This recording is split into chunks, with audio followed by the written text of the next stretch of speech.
Good evening ladies and gentleman. आज फिर हम एक ऐसे वॉरियर के साथ हैं जिन्होंने शुरुआत तो की थी अपने इंजीनियर बनने से लेके, लेकिन बाद में वो एक आर्मी अफसर बने और उसमें भी वो पैरा स्पेशल फोर्सेस में गए और वहां जाके इन्होंने काफी सारे ऐसे ऑपरेशंस किए जिसमें इनको इवेंचुअली एक कीर्ति चक्र से नवाजा गया, जो हमारा इंडियन आर्म फोर्सेस का second highest peace time gallantry award है। तो बिना ज़्यादा डिटेल में मेरे जाए, मैं वेलकम करता हूं आज के हमारे guest thank you sir. Major Digvijay Singh Rawat, Kirti Chakra. Digvijay, welcome to the show win life like a warrior and you are a true warrior. Thank you so much sir and it's a privilege for me to be here today speaking to you sir. Sir good. So Digvijay, सबसे पहले तो हम शुरुआत वहां से करेंगे कि मैंने जो पढ़ा आपके बारे में, एक बड़ी साधारण परिवार से आते हैं, मिडिल क्लास फैमिली से आते हैं। ज़्यादातर हम सब लोग मिडिल क्लास फैमिली से ही हैं। जहाँ आपकी मॉम जो है एक टीचर थी, आपके फादर भी एक स्पोर्ट्स टीचर थे। तो उस सिनेरियो में आपकी जो स्कूलिंग रही या टीनेज लाइफ रही, वो कैसी रही, उसके बारे में थोड़ा बताइए हमारे दर्शकों को।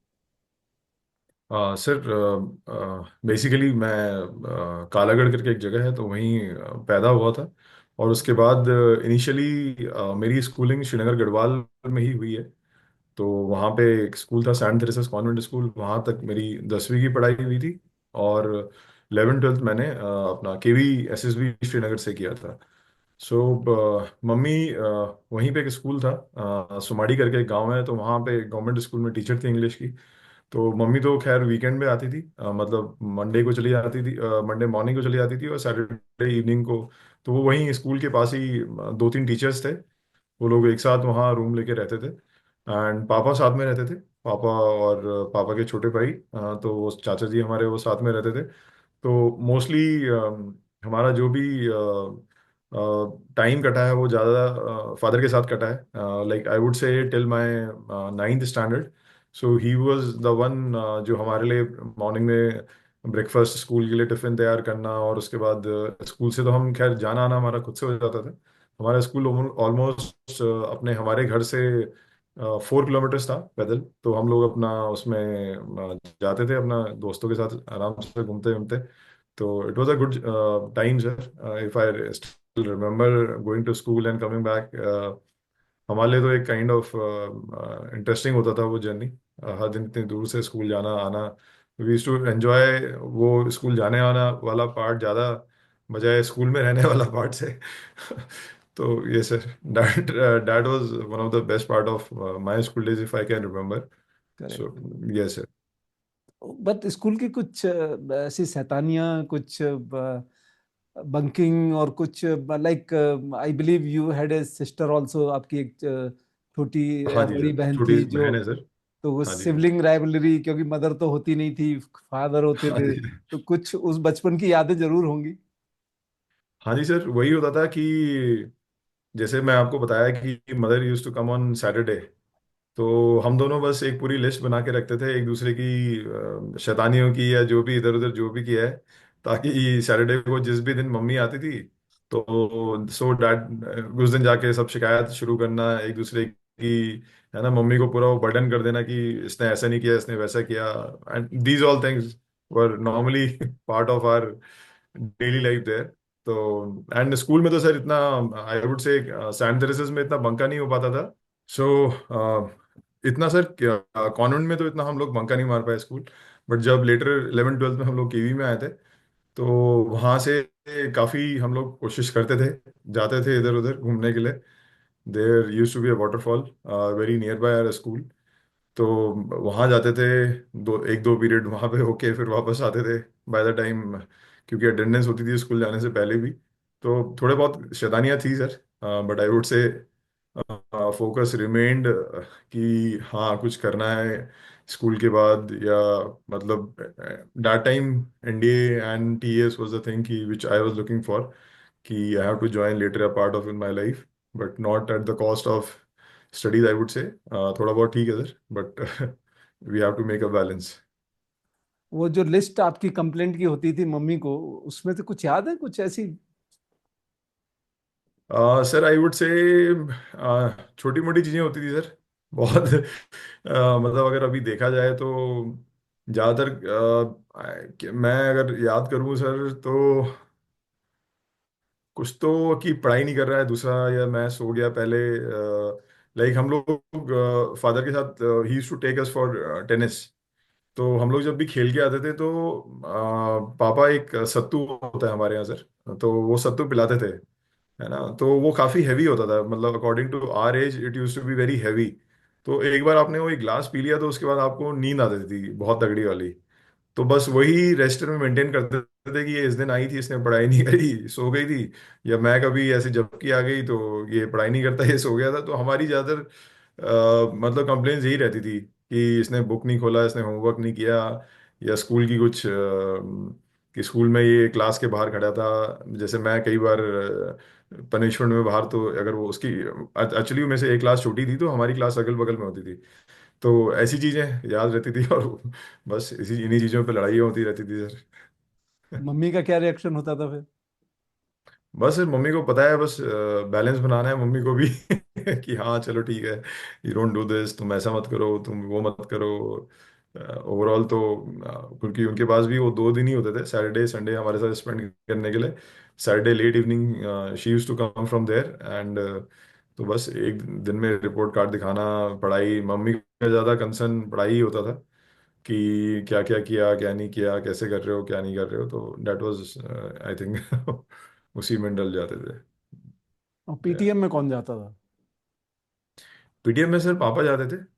पापा जाते थे तो हमें थोड़ा ठीक लगता था। पापा मतलब थोड़ा हंसी मजाक में चीज़ें ले लेते थे। अगर मम्मी जाती थी तो आई थिंक तो थोड़ा सीरियस टाइप हो जाता था क्योंकि हमें पता है कि उसके बाद थोड़ा चीज़ें मतलब सीरियस हो जाती थी काफ़ी ज़्यादा कई बार। और हिंदी वाली टीचर के साथ क्या हुआ था? हाँ सर, हिंदी वाली जो हमारी टीचर थी सर केवी में, ma'am was very good sir. तो हमने उनको मतलब वही था कि ऐसा हिंदी एज अ सब्जेक्ट पता नहीं ऐसा कुछ लगता नहीं था, क्योंकि काफ़ी टाइम सालों से पढ़ रहे थे, बचपन से ही पढ़ रहे थे। तो ऐसा लगता था इसको कवर कर ही लेंगे बाद में, इवन इफ अगर हम क्लास में नहीं जाते हैं या जो भी है। तो उस टाइप से हमने उस सब्जेक्ट को लिया एक्चुअली। तो एंड काफ़ी सारे क्लासेस हमने अटेंड नहीं करी मैम की।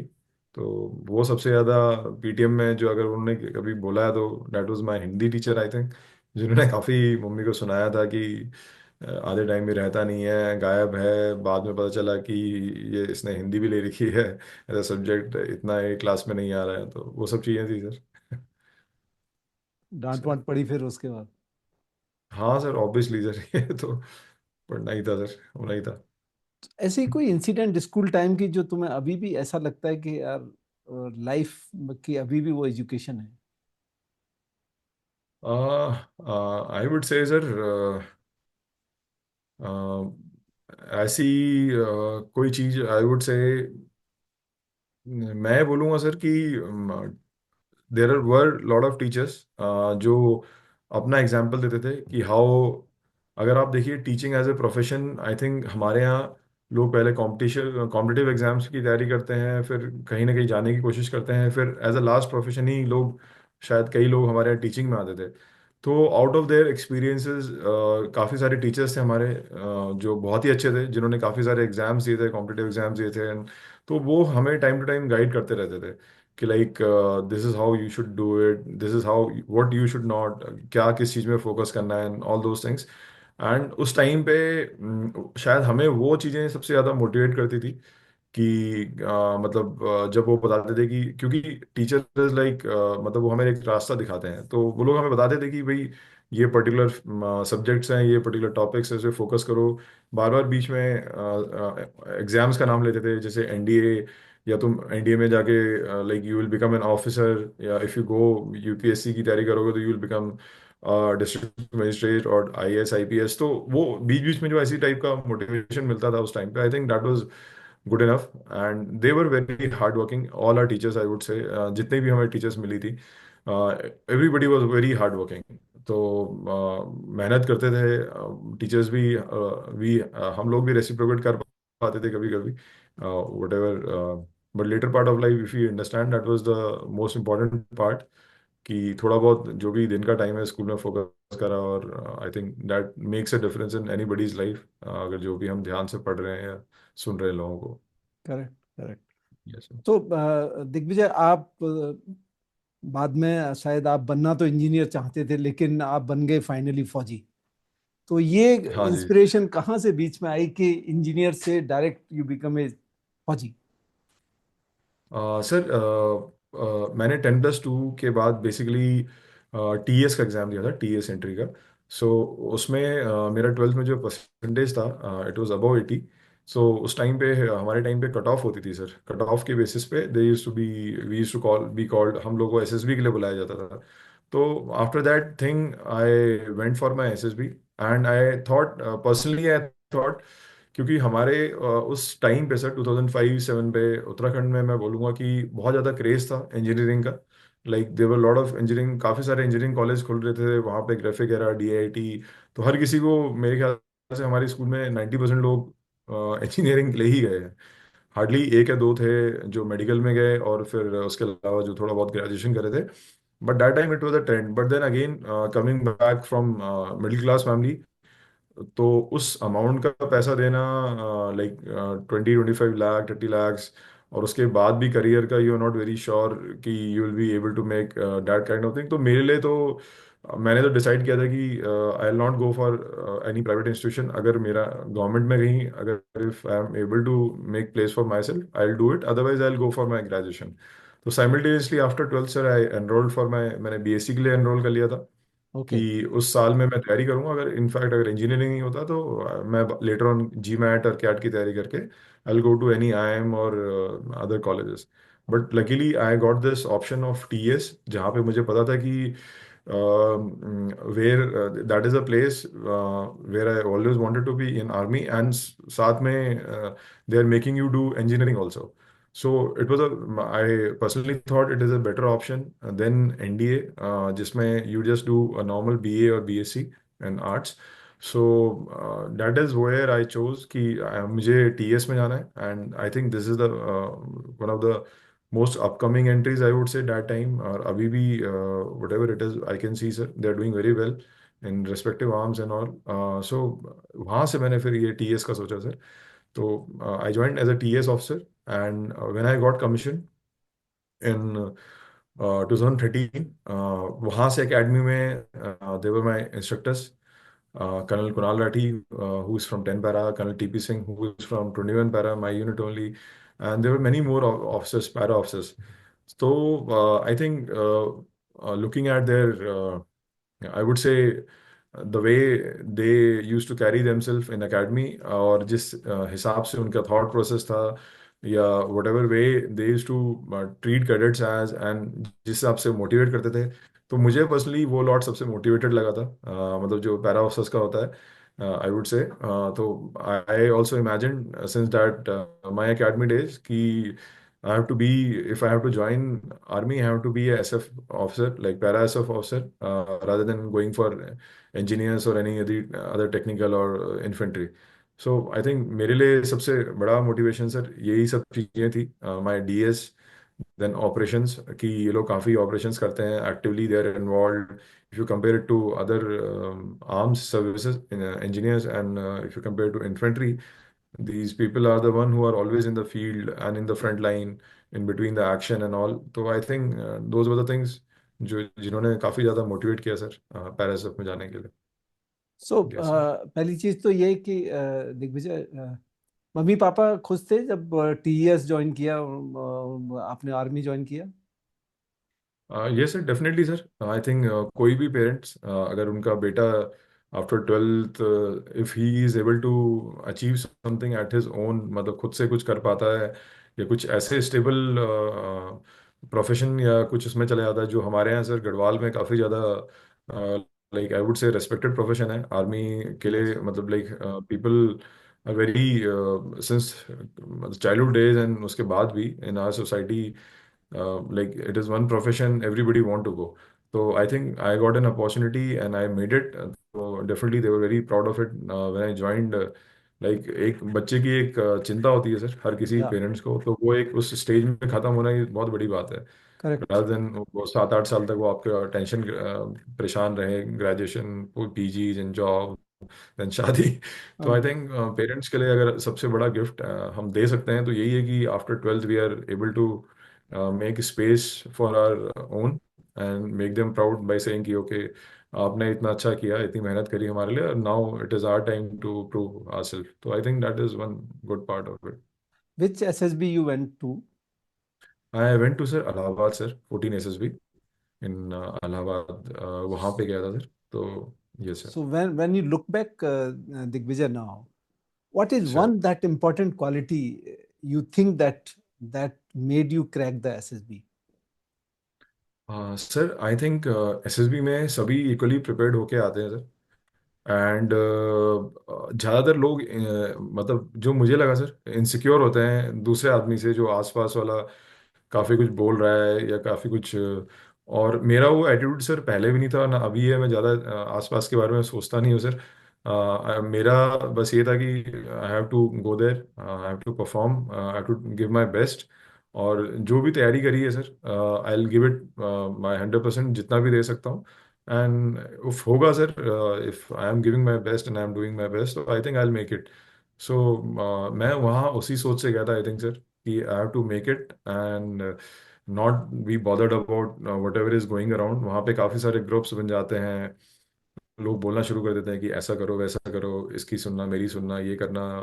तो काफ़ी सारी चीज़ें हैं sir, but if you your focus is you know about the what is going to happen for next 7 days, and if you're lucky enough, if your hard work is मतलब you have done a good hard work also sir, and you will make it sir. I don't think you need to be bothered about whatever is going around. So Yes sir. what you said is basically remain authentic. बिल्कुल sir, definitely sir. जो आप जितना सीखा है, जितना आपका knowledge है sir, आप फ्रीली बोलो। Just have confidence in whatever you are speaking, है ना। उससे ज़्यादा तो आई डोंट थिंक सर कुछ चाहिए वहाँ पे। हम अपने को वहाँ पे कुछ अगर एसएसबी में सैम मानेकशॉ या अपने को ऐसे लोगों से दिखाना शुरू कर दिया वहाँ पे, तो that is not what we are actually.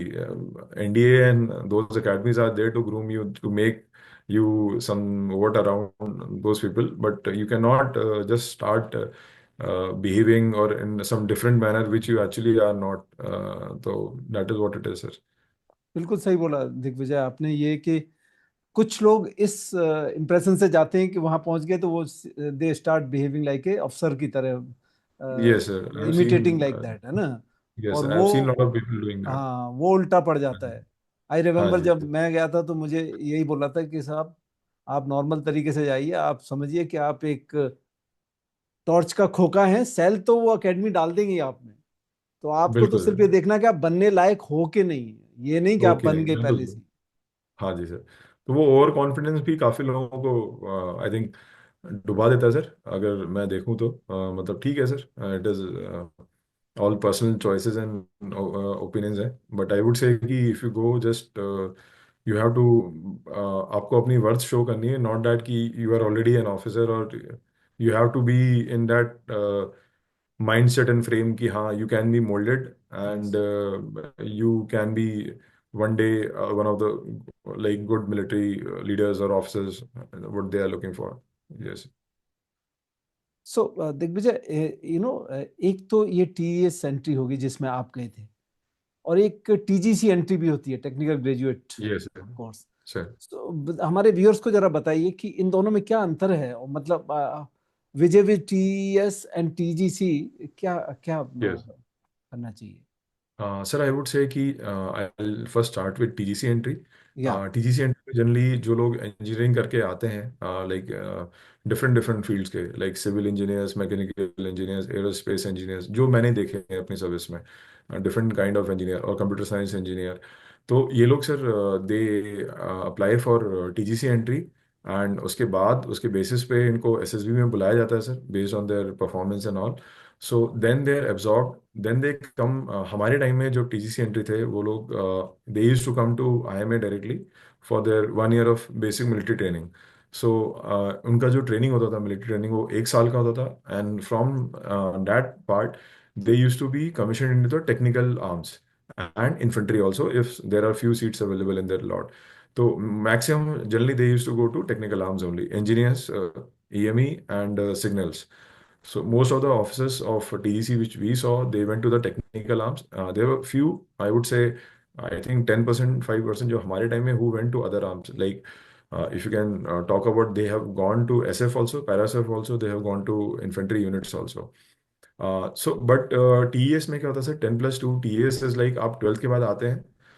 आप पहले इनिशियली 1 साल की बेसिक मिलिट्री ट्रेनिंग करते हैं IMA में, जहाँ पे आपको जो भी सब कुछ वट एवर इज देयर, आपको फिजिकल से लेके, आपको टैक्टिक से लेके, आपका वेपन ट्रेनिंग से लेके, हर चीज़ आपको सिखाई जाती है. उस टाइम पे 1 साल में there is nothing of engineering जो हो रहा है, वो आपको बेसिकली रगड़ा ही दे रहे हैं 1 साल. एंड उसके बाद हम लोग वहाँ से अपना बेस्ड ऑन 1 साल का जो हमारी ट्रेनिंग होती है उसके बेसिस पे मेरिट बनती है सर. एंड पूरे कोर्स की, और then they are given a option to choose among the 3 CTWs, which is like CW CME, CW Mao, CW Secunderabad. So basically engineers, EME and signals. So वहाँ से हम लोग ऑप्ट करते हैं. तो लाइक मैंने CME पुणे ऑप्ट करी थी सर. तो I went to CME Pune, and from there I did my like 4 years of engineering. तो इनिशियली 1 साल का basic military training in IMA sir, और 3 साल की इंजीनियरिंग. तो you get commission after 3 years of engineering. You come back to IMA. आप IMA आते थे, एक महीने के लिए हम लोग IMA आते थे सर, पासिंग आउट होती थी. फिर then we use to go back to respective CWs, CME, और वहाँ पे as a commission officer we use to finish our final year of engineering. तो okay. TS use to be, उस time पे TS ऐसे होता था. अभी के लिए सर, अभी they have change the thing. अभी IMA नहीं जाते हैं, अभी गया जाते हैं So, सर, so OTA गया. Digvijay, just correct me. You sir, said first 1 year military training in the IMA. IMA sir. Okay. Then you हाँ go जी. to the this CTWs, CTW, respective cadet training CTW, wings. हाँ जी. after the merit is formed in the sir, IMA. हाँ जी sir, तो हाँ वहां भी जी. कैजुअलिटी होती है, जैसे आपने CTW मांगा CME का, आपको मिल हाँ गया जी सर. MCT, ऐसा होता है क्या? हाँ जी सर, ऐसा होता है सर. ऐसा होता है. फ्रैंकली स्पीकिंग सर, मैंने CME इसलिए ऑप्ट किया बिकॉज ऑफ पुणे. कि that academy is in Pune, and मैं, मेरी बुआ भी रहती थी वहाँ पे sir. And I have been to Pune earlier also. As a city I like that city. Weather अगर आप बोले, एंड देर जो भी वहाँ पे माहौल है sir, it was very good. तो एंड मऊ का मैंने कभी नाम सुना नहीं था सर उससे पहले. And Secunderabad I was aware of, but I was not fascinated by that city much as I was fascinated by Pune. So मेरा, अगर पूछें सर, मेरा रीज़न यही था CME पुणे जाने का, because of the Pune city.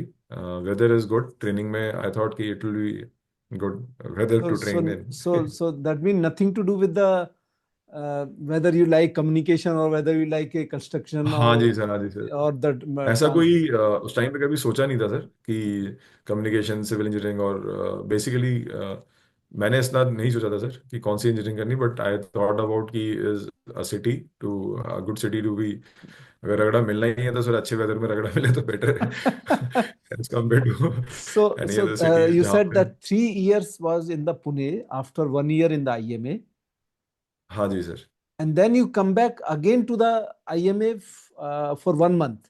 For 1 month, for one Okay. Month sir, just And for then, passing out. just for passing, and then again you go back to the CTW.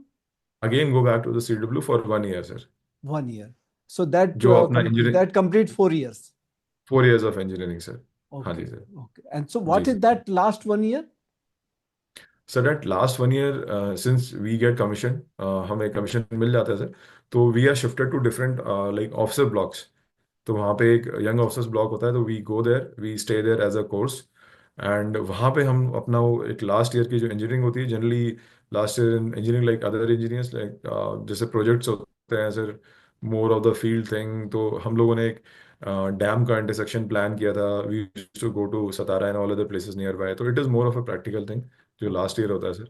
Okay. जी sir. And you get stipend during entire 4 years, or which period you get the stipend? हाँ sir, we जो हमारी as a cadet 3 साल की engineering होती है initially commission से पहले sir. So like fourth year हमें कमीशन मिलता, we get stipend sir. But once you are commission you get your full salary, like पूरी सैलरी मिलती है of a lieutenant sir, you get a salary उसके बाद। But उससे पहले it is only stipend, like on the in the third year of engineering, yes sir. Means that in our time not was not twenty all one the three thousand years, no, not all the 3 years sir, only third year. Only third year sir. Third year, and then the fourth year you get a full pay of the lieutenant. Full pay of a lieutenant sir, हाँ जी Okay, sir. okay, it is that way. जी So first sir, 2 year there is nothing. Nothing sir. Okay, okay. हाँ जी sir. But all other expenses on the army only. On the army only, हाँ जी sir. Okay. See, this like is good आप खुद that से because बस अपना pocket money लेके आते हैं सर, yeah. लिबर्टी वुबर्टी में खाने पीने के लिए, घूमने के लिए। अदरवाइज आई डोंट, मतलब वी हैव, हमने कभी ऐसा कोई भी एक पैसा पे नहीं किया है फॉर आर इंजीनियरिंग और I would say training and anything sir. अच्छा, अब क्या चेंज हो गया है compare to your time of TS? Sir अभी दे हैव इनिशियली, जब जैसे हम लोग बीएमटी के लिए आईएमए जाते थे सर, तो अभी वो 1 साल के लिए दे गो टू ओटीए गया, instead of IMA okay, Dehradun, they go to OTA गया। तो ओटीए गया से 1 साल का जो ट्रेनिंग होता है सर उनका वहाँ होता है, एंड उसके बाद they come again to CW, same similar manner sir, and then they go back again to pass out from OTA Gaya only, not IMA Dehradun. Okay, okay. Only That one must that academy must है be to reduce the burden on the IMA.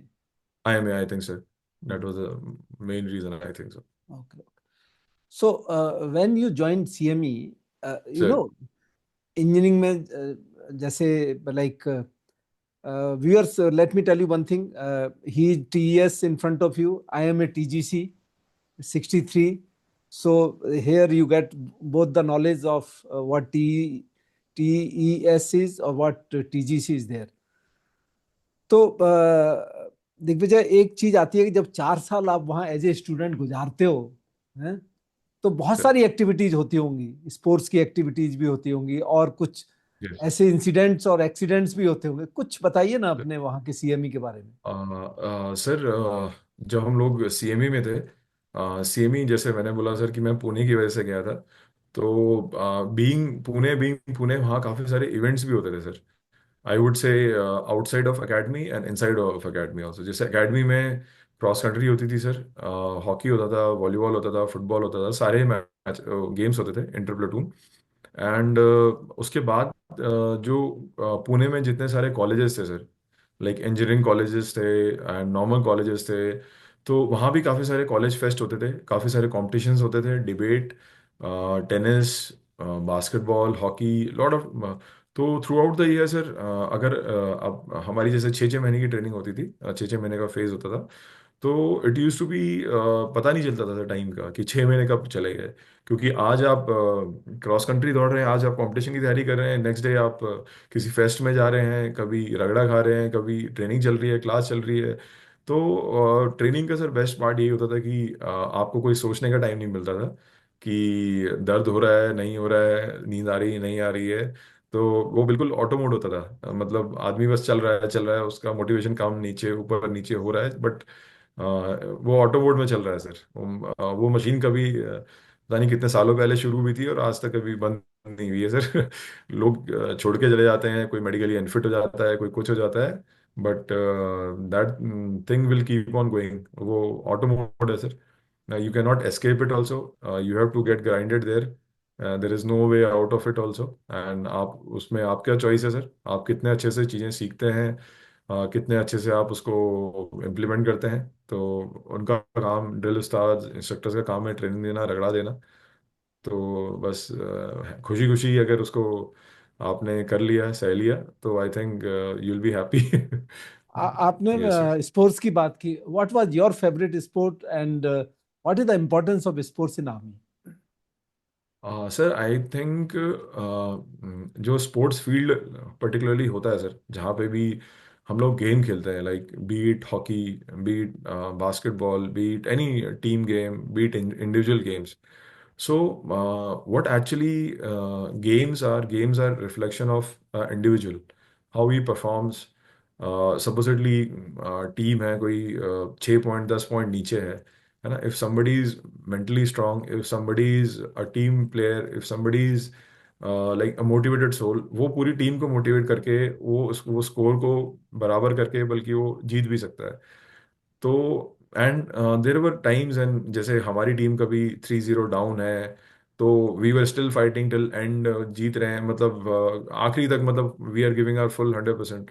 तो I think sports are something which makes a man's character, मतलब जो एक cadet है वहाँ पे, एक trainee है, तो it shows his character also on the ground, and it tells him to fight, it tells him to excel in whatever he is doing, and the way he's his like, अगर उसके game में aggression है, अगर उसके game में fight है, अगर उसके गेम में कुछ भी है सर, तो actually these all are part of, major part अगर मेरे को बोला जाए सर, तो आई थिंक यही इवेंट्स होते हैं, like when we as a team, as a individual कोई पूरी टीम को मोटिवेट कर देता है, एज अ इंडिविजुअल कोई ऐसा भी हो सकता है जो पूरी टीम को डिमोटिवेट कर सकता है। तो ये सब चीज़ें हम सीखते हैं सर, ये सब चीज़ें हम देखते हैं, ये सब चीज़ें हम प्रैक्टिस करते हैं। तो I think games are very important part of training, that's why अगर आप देखेंगे सर उस 6 महीने में 4-5 तो इवेंट्स ही होते थे गेम्स के, और वो मेन फोकस होता था। और पढ़ाई भी होता था सर, पढ़ाई यूज टू बी थोड़ा बहुत फोकस जो इंडिविजुअल का होता था, वो तो कि इंडिविजुअल पढ़ेगा तो पढ़ेगा सीखेगा। But games use to be something like कि एज अ यूनिट बोलो, जैसे कि आप एज अ यूनिट, आप पूरी यूनिट पार्टिसिपेट करिए, as a company we use to participate, and that use to be main event, कि भैया अपनी कंपनी या अपनी platoon should win the banner, should win overall best platoon. तो we use to fight as a team, तो that was the best part of आपका this games. आपका आपका फेवरेट स्पोर्ट्स क्या था? सर इनिशियली तो like I use to play tennis academy से पहले भी, तो racket games I would say sir, tennis, squash I used to play, and उसमें I played services also in squash, and बाकी sir team games में hockey was my like one of the favourite games, if I would say hockey and football. So these were the two games, काफ़ी मतलब आई used to मतलब participate and used to like अभी भी used to I like do like these games Can as an you individual. recall any moment of such events where you still can't forget, whether it is a हाँ intercompany or sometime you must have even competed with the NDS people also, if I am not wrong. हाँ जी sir, हाँ जी sir. तो sir मतलब एक हमारे यहाँ क्या होता था सर, दो स्ट्रिंग्स होती थी, कि एक होती थी फर्स्ट स्ट्रिंग जिसमें बहुत अच्छे प्लेयर्स होते थे, एक होती थी सेकंड स्ट्रिंग जिसमें एवरेज प्लेयर्स होते थे सर, और एक तीसरी स्ट्रिंग होती थी सर जिसको हम बेसिकली हनुमान स्ट्रिंग बोलते थे। Okay, तो उसको हम हनुमान स्ट्रिंग इसलिए बोलते थे सर, वो मतलब भगवान भरोसे टाइप होती थी, कि okay, उनका कुछ नहीं पता है जीतेंगे हारेंगे, but still they use to make a difference. okay. उनके क्योंकि पॉइंट्स होते थे, एवरीथिंग होती थी, तो ऐसे ही सिमिलरली इनिशियली जब मैं था सर, तो वॉलीबॉल जब मैं खेल रहा था तो मैं भी I was part of a Hanuman string only, तो जिसको सबसे कम आता था उस टाइम पे खेलना वॉलीबॉल। तो उसमें सर हम लोग मतलब that game was not at all technical, it was all based on will power, कि चल रहा है चल रहा है, बस खेल रहे हैं कूद रहे हैं। So I think that was the one game we enjoyed a lot, and we among all platoons we won in that Hanuman string. तो in third string matches हम लोग सारे मैचेस जीते अपने, and we could contribute to the overall trophy. So I think first string second string का बहुत कुछ game predictable होता है कि कौन जीतेगा depending on Okay. Players, but जो सबसे इंटरेस्टिंग गेम होते थे sir, that use to be that third string जिसका हम हनुमान स्ट्रिंग बोलते हैं। तो वो गेम्स होते थे, वो मैचेस होते थे देखने लायक, मतलब एंड उसका if you are part of it तो you will enjoy it more. Hanuman तो वैसे ही इंटरेस्टिंग होते हैं। हाँ जी सर, उसमें अगर आई रिमेम्बर हॉकी में भी जो थर्ड स्ट्रिंग होती थी तो उसमें सबसे ज्यादा इंजरीज होती थी, उसमें सबसे ज्यादा लोग इधर उधर लड़ाइयाँ होती थी, सब कुछ होता था, क्योंकि वो उसमें रूल्स भी थोड़ा सा ऐसे होते थे, चलो ठीक है खेल रहे हैं लोग, खेलने दो उनको। तो I think that was one good part of academy. अच्छा, that is true, that is true. Hanuman string.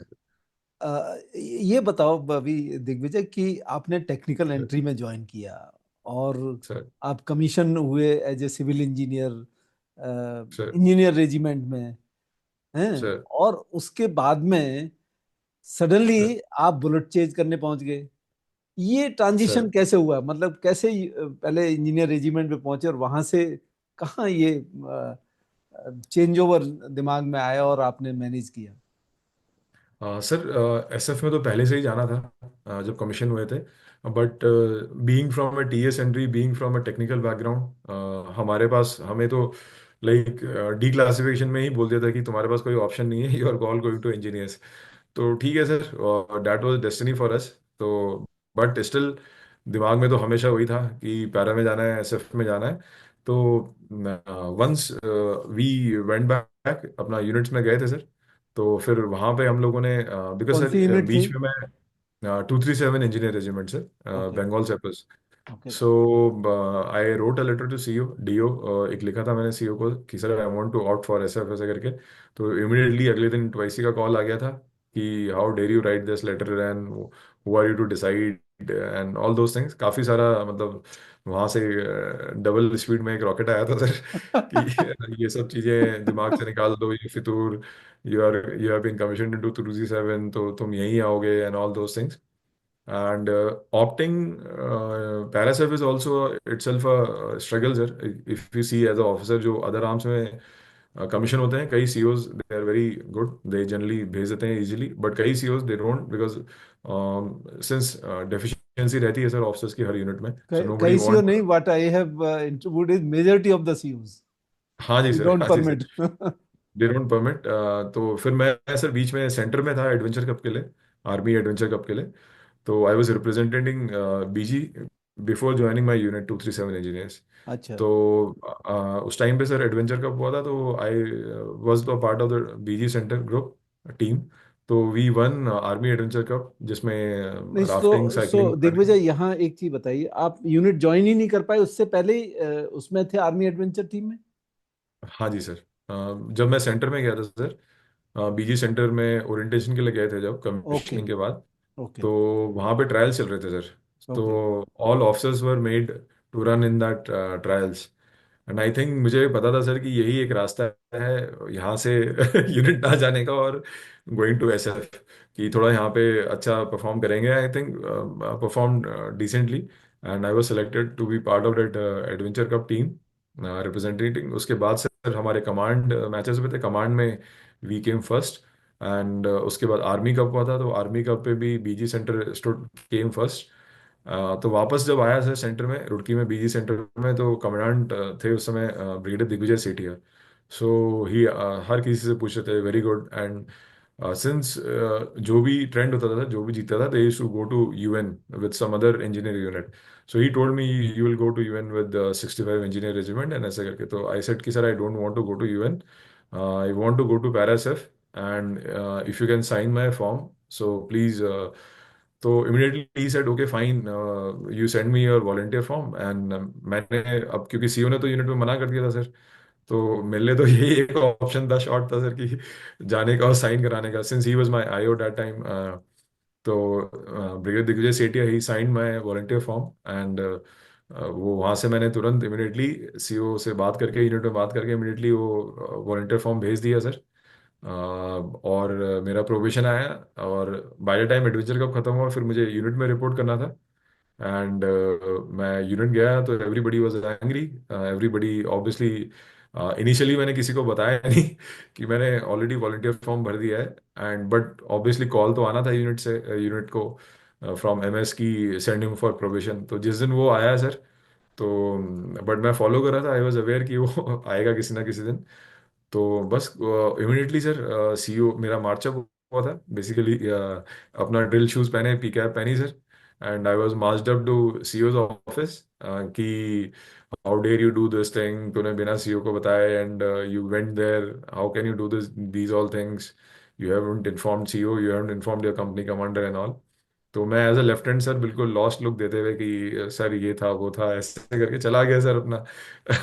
तो मार्च अप हुआ सर, एंड मैं ठीक है sir, I was ready for it, I knew it will happen and I have to go there, वो मेरे दिमाग में था चाहे उसके बाद। तो मार्च अप हुआ सर, पनिशमेंट मिली बाय द टाइम, एंड उसके बाद एक हफ्ते में I have to go to probation. So तो मेरे लिए वो भी प्रोबेशन में परफॉर्म करने का एक प्रेशर था कि वापस यूनिट तो नहीं जा सकता 237। So I have to be here and do whatever my best way I can perform.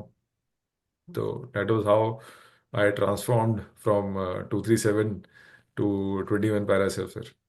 हाँ जी अच्छा, सर। ये बताओ, जो आर्मी एडवेंचर टीम होती है, कुछ लोग जो हमारे सुनने सर वाले हैं उनको थोड़ा, सर इसमें क्या होता है, मतलब जो जिसमें आपने एक्सेल किया, कमांड लेवल पे भी, सर्विसेज लेवल पे भी आप जीते, तो क्या होता सर है इसमें?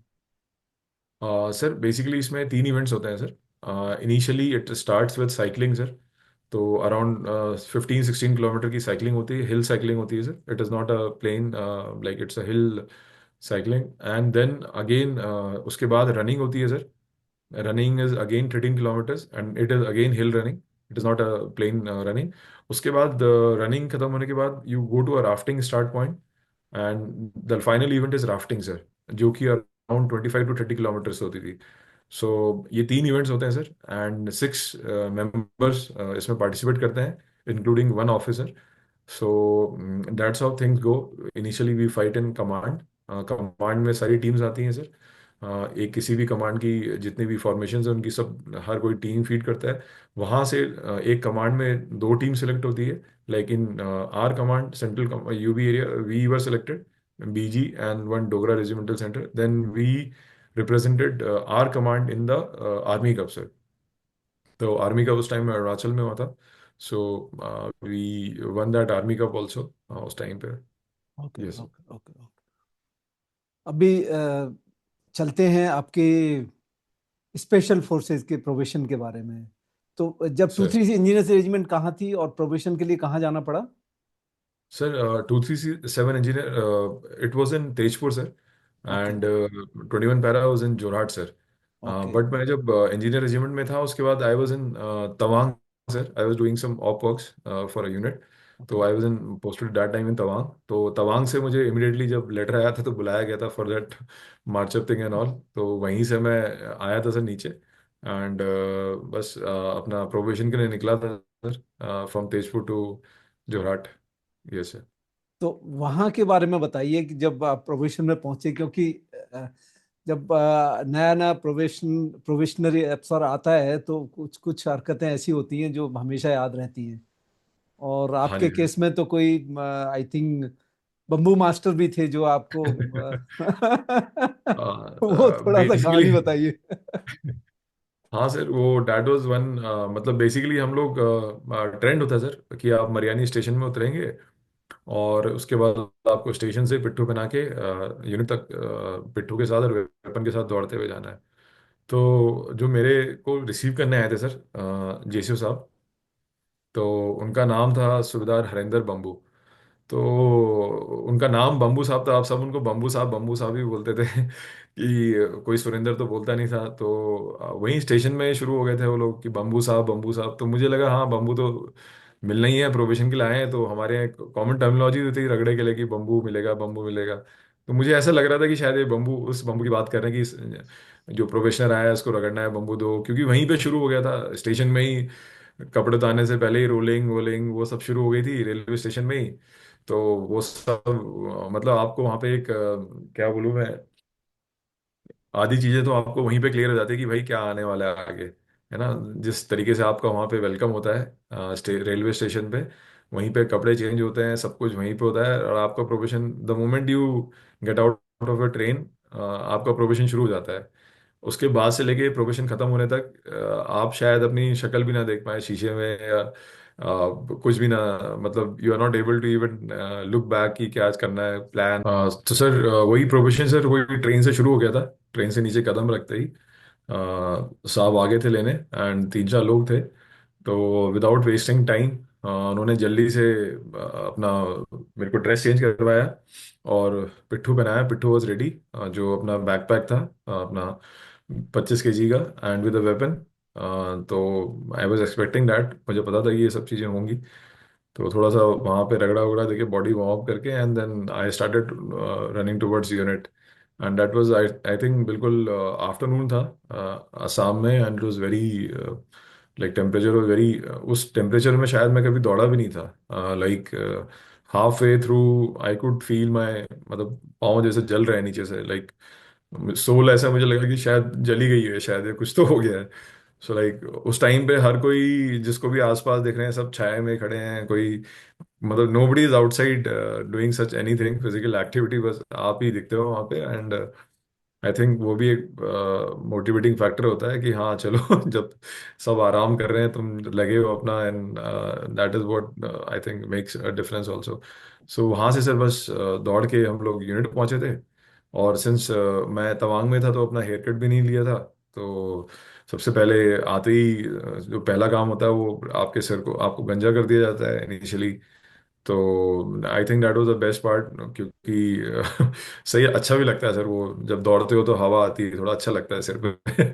बाल होते हैं तो थोड़ा इट इज अनकंफर्टेबल, बट बाल नहीं होते तो इट इज गुड। तो वहां से बस सर आते ही शुरू हो गया था हर किसी ने, मतलब एक आई थिंक एक प्रोबेशनर सर यूनिट में जब आता है तो ऑल ऑफिसर्स, जेसीओज, ट्रेनिंग स्टाफ, मतलब उसको खाने के लिए बिल्कुल तैयार रहते हैं सर, कि ये एक मुर्गा आया है तो इसको बस इसकी आज एक टांग वहां काट देंगे इसका। तो मतलब ऐसा होता है सर माहौल की, जिसने आपको जहां देखा, चाहे वो रात का अंधेरा है, चाहे वो दिन का टाइम है, चाहे वो कोई सी भी जगह है, आपको आते ही उसने रगड़ा देना है। चाहे वो एक पैराट्रूपर है, चाहे वो एक एनसीओ है यूनिट का, चाहे जेसीओ है, हवलदार साहब है, कोई भी है, तो उसने आते ही आपको रगड़ा शुरू कर देना है। So there is no way out कि आप प्रोबेशन में ऐसा सोचो कि इस टाइम पे कोई नहीं आएगा मुझे रगड़ा देने, या तो हर कोई, और ऐसा नहीं है कि कोई टाइम पास के लिए आपको रगड़ा दे रहा है, बिल्कुल इंटरेस्ट लेके आपको रगड़ा दिया जाता है, बिल्कुल फोकस आप पे रहता है। तो दो प्रोफेशन चलते हैं सर, एक तो पूरा दिन भर जो एक्टिविटीज हो रही हैं, फिर जो रात को शुरू होती हैं जिसमें मेनली जो होता है वो ऑफिसर्स होते हैं जो यूनिट के होते हैं। तो ये सब जितने भी ऑफिसर्स होते हैं जनरली, जो खासकर जो बैचलर ऑफिसर्स होते हैं, जो रह रहे होते हैं ऑफिसर अकोमोडेशन में, तो वो काफ़ी इंटरेस्ट लेके फिर असली प्रोविजन वो भी लेते हैं पूरी रात भर। एंड वो भी खुद जगह रहते हैं सुबह 4 बजे तक, 3 बजे तक आपको रगड़ा देने के लिए। तो that is how it is. क्या रगड़े में क्या मतलब व्हाट इज दैट, एक दो चीजें बताओ ना। सर हर टाइप की चीज़ें होती हैं, मतलब आप इमेजिन कर सकते हैं सर कि काफ़ी सारी चीज़ें, जैसे हमारे यहाँ ब्लॉक्स होते थे सर, लाइक पेड़ होते थे, सपोजिटली एक पेड़ है सर, तो आपको हर पेड़ में जाके, मतलब काफी सारे पेड़ होंगे जैसे यूनिट में, तो हर पेड़ में जाके आपको कुछ ना कुछ मार्क करना है, फिर वो याद करना है, कुछ लिखना है, फिर अगले दिन।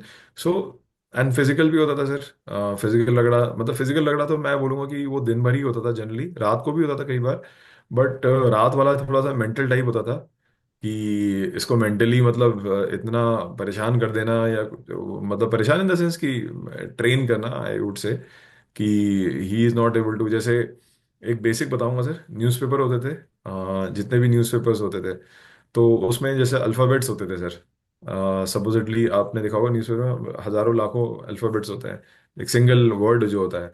तो आपने क्या करना है कि हर वर्ड को आपने सर्कल करना है, so like each and single word आपको सर्कल करना है। फिर कभी दिन फिर दोबारा वो न्यूज़पेपर आता था, तो आपको बोला जाता था कि हर जो वर्ड है उसको नाइफ से काट के उसको अलग अलग करो, न्यूज़पेपर के जितने वर्ड्स हैं। तो उसमें ही आपको पूरा रात लग जाती थी कभी, मतलब रात तो क्या है वो कभी होता ही नहीं था, आज तक कभी नहीं हुआ।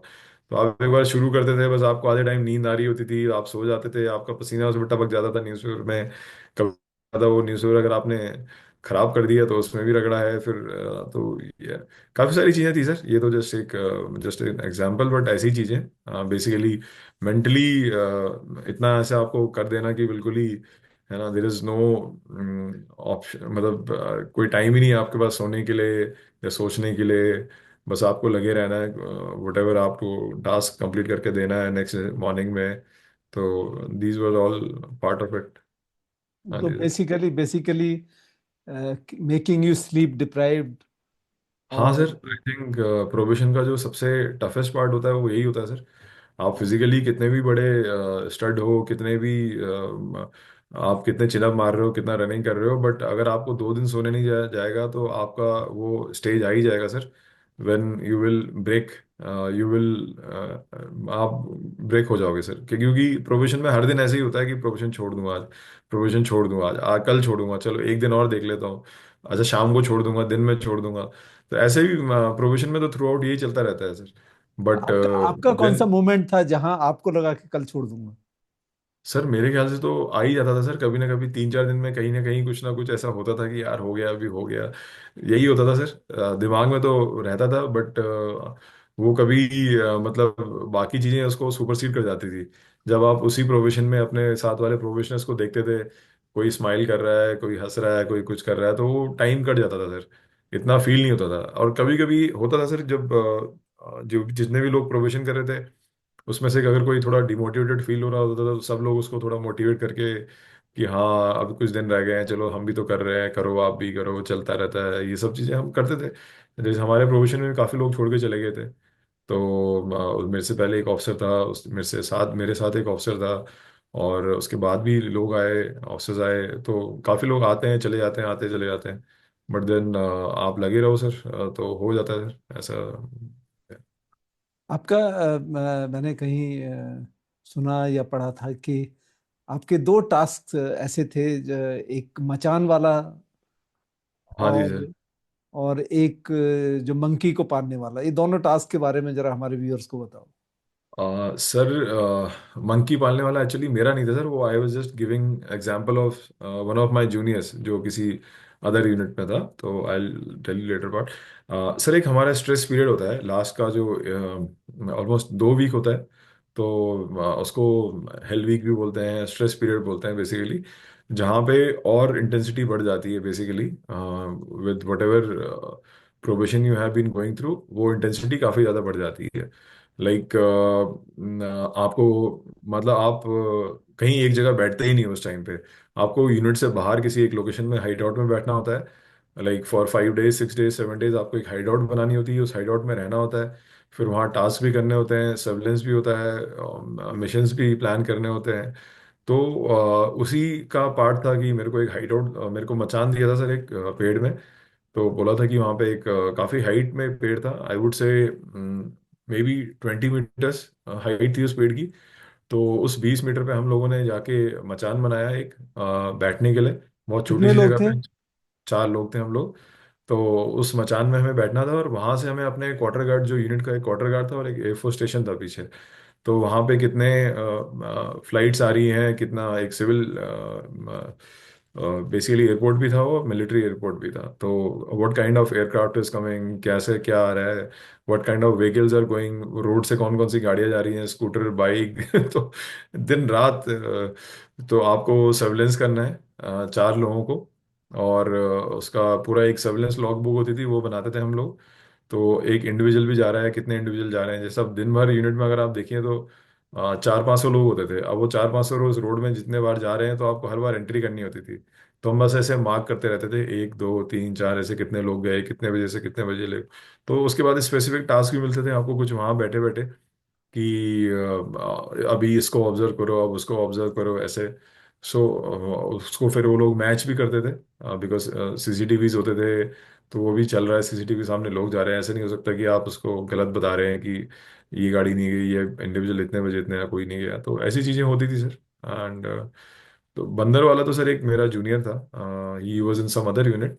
तो मचान का एक क्वेश्चन ये है कि व्हाट वाज द लॉजिस्टिक्स, मतलब आप 20 फीट ऊपर बैठ के नीचे उतरे ही नहीं, और उस बीच में फिर खाना पीना, वॉशरूम, ये सब कैसे? कुछ नहीं सर, एक बार आप ऊपर चले गए तो यू कांट कम डाउन, और नीचे तो आप आ ही नहीं सकते हो। तो हम लोग भी ऑलमोस्ट 6 7 दिन थे वहाँ पे, तो हम लोग नीचे नहीं आए थे। तो ऊपर ही थे, तो सब कुछ खाना पीना अपने साथ जितना थोड़ा बहुत लेके गए थे, एमआरई हो गया, ये सब चीज़ें हो गई, तो वो वहाँ पे प्रिपेयर करते थे। और जितना भी अपना अपनी रूटीन्स होती थी वो वहीं से करनी है आपको, जैसे भी you have to manage sir. हाँ डेली जी sir, routine also you have to manage. Daily routine everything from there only sir. तो वो अपने तरीके से हम लोग करते थे सर। यस। हाँ जी ओके सर। ओके। अच्छा, आप मंकी वाला बता रहे थे कि नेवर गिव अप एटीट्यूड। हाँ जी सर, एक जूनियर था सर, बेसिकली वो प्रोबेशन के लिए गया था यूनिट में। एंड उसका भी आई think it was almost last phase of probation going on. तो उनको बंदर दिए जाते हैं रखने के लिए कि you keep a monkey with yourself, उसको पालना है थ्रू आउट प्रोबेशन। एंड उसके बाद बेसिकली उसको रखते थे अपने पास। तो उसने भी एक कमरे में बंदर रखा हुआ था सर। एंड काफ़ी दिनों से रखा हुआ था, तो एग्रेसिव हो जाते हैं ऑब्वियसली। आप किसी को अंदर रखेंगे, बंदर नेचुरल एनिमल, उसको अंदर रखेंगे तो एग्रेसिव हो जाते हैं। उसको मॉस्किटो नेट में रखा होता सर उसने बांध के। तो जब एक दिन उसको बोला गया उसके उस्ताद ने कि वो बंदर को लेके आओ बाहर, तो वो गया सर बंदर लेने के लिए। एंड जैसे ही वो दरवाजा खोला होगा, बंदर ने मॉस्किटो नेट ऑलरेडी फाड़ चुका था। And he was aggressive also. तो उसने पूरा उसका जो फोर आर्म होती है सर, फोर आर्म का पूरा ऐसे इतना बड़ा कट मारा था। एंड उसने मुझे फोटो भी दी थी, तो उसकी पूरी bone, I could see the bone. तो दैट वाज द फेज जहाँ पे उसने बोला कि सर मेरे साथ तो ऐसा हो गया, अभी I am not able to. जब वो एमएच में था तो फोन करा था, तो मैंने कहा ठीक है यार, कोई नहीं, तेरा हो जाएगा, रिकवरी हो जाएगी। And his unit was also, he was a good, मतलब he was a good professional, he was doing really well. तो यूनिट आल्सो मोटिवेटेड हिम कि once you recover you come back and start your probation again. The moment he could find everything going well with his body, recovered and everything, he again went to that unit, same unit, did his probation again, and made it to the like he got commissioned in that unit. So those are the kind of people। आपको ऐसे लोग काफ़ी सारे मिल जाएंगे SF में से, fraternity में। Like ऐसे भी ऑफिसर्स हैं जो 4 बार 5 बार प्रोबेशन करते हैं, हर इधर उधर यूनिट्स का, हर यूनिट का, knowing that कि ये सब होना है इस ड्यूरेशन में एंड पीरियड में। सो people are very highly motivated if you see, even not actually officers only, I'm talking about jawans also, I'm talking about everybody जो पैराट्रूपर आते हैं प्रोबेशन के लिए एंड ऑल। सो काफ़ी ऐसे एग्जांपल्स हैं sir, we have seen a lot around us. नहीं, definitely मतलब जो स्पेशल फोर्सेस का एक ही तो चीज है कि नेवर गिव अप एटीट्यूड, तो सबसे पहली चीज तो वही है ना। हाँ जी सर। And they don't give up, and that is yes, what I believe profession में यही तो एक चेक करते हैं कि वो किस मोमेंट पे वो ब्रेकअप करता है नहीं करता है। बिल्कुल सर। वो आता है सर, हर किसी का फेज आता है वो। यस। सो जब स्पेशल फोर्सेस आपने ज्वाइन कर लिया, 21 पैरा एसएफ बेसिकली, तो दिग्विजय, आपके पेरेंट्स को पता लगा हो, उनका क्या रिएक्शन था?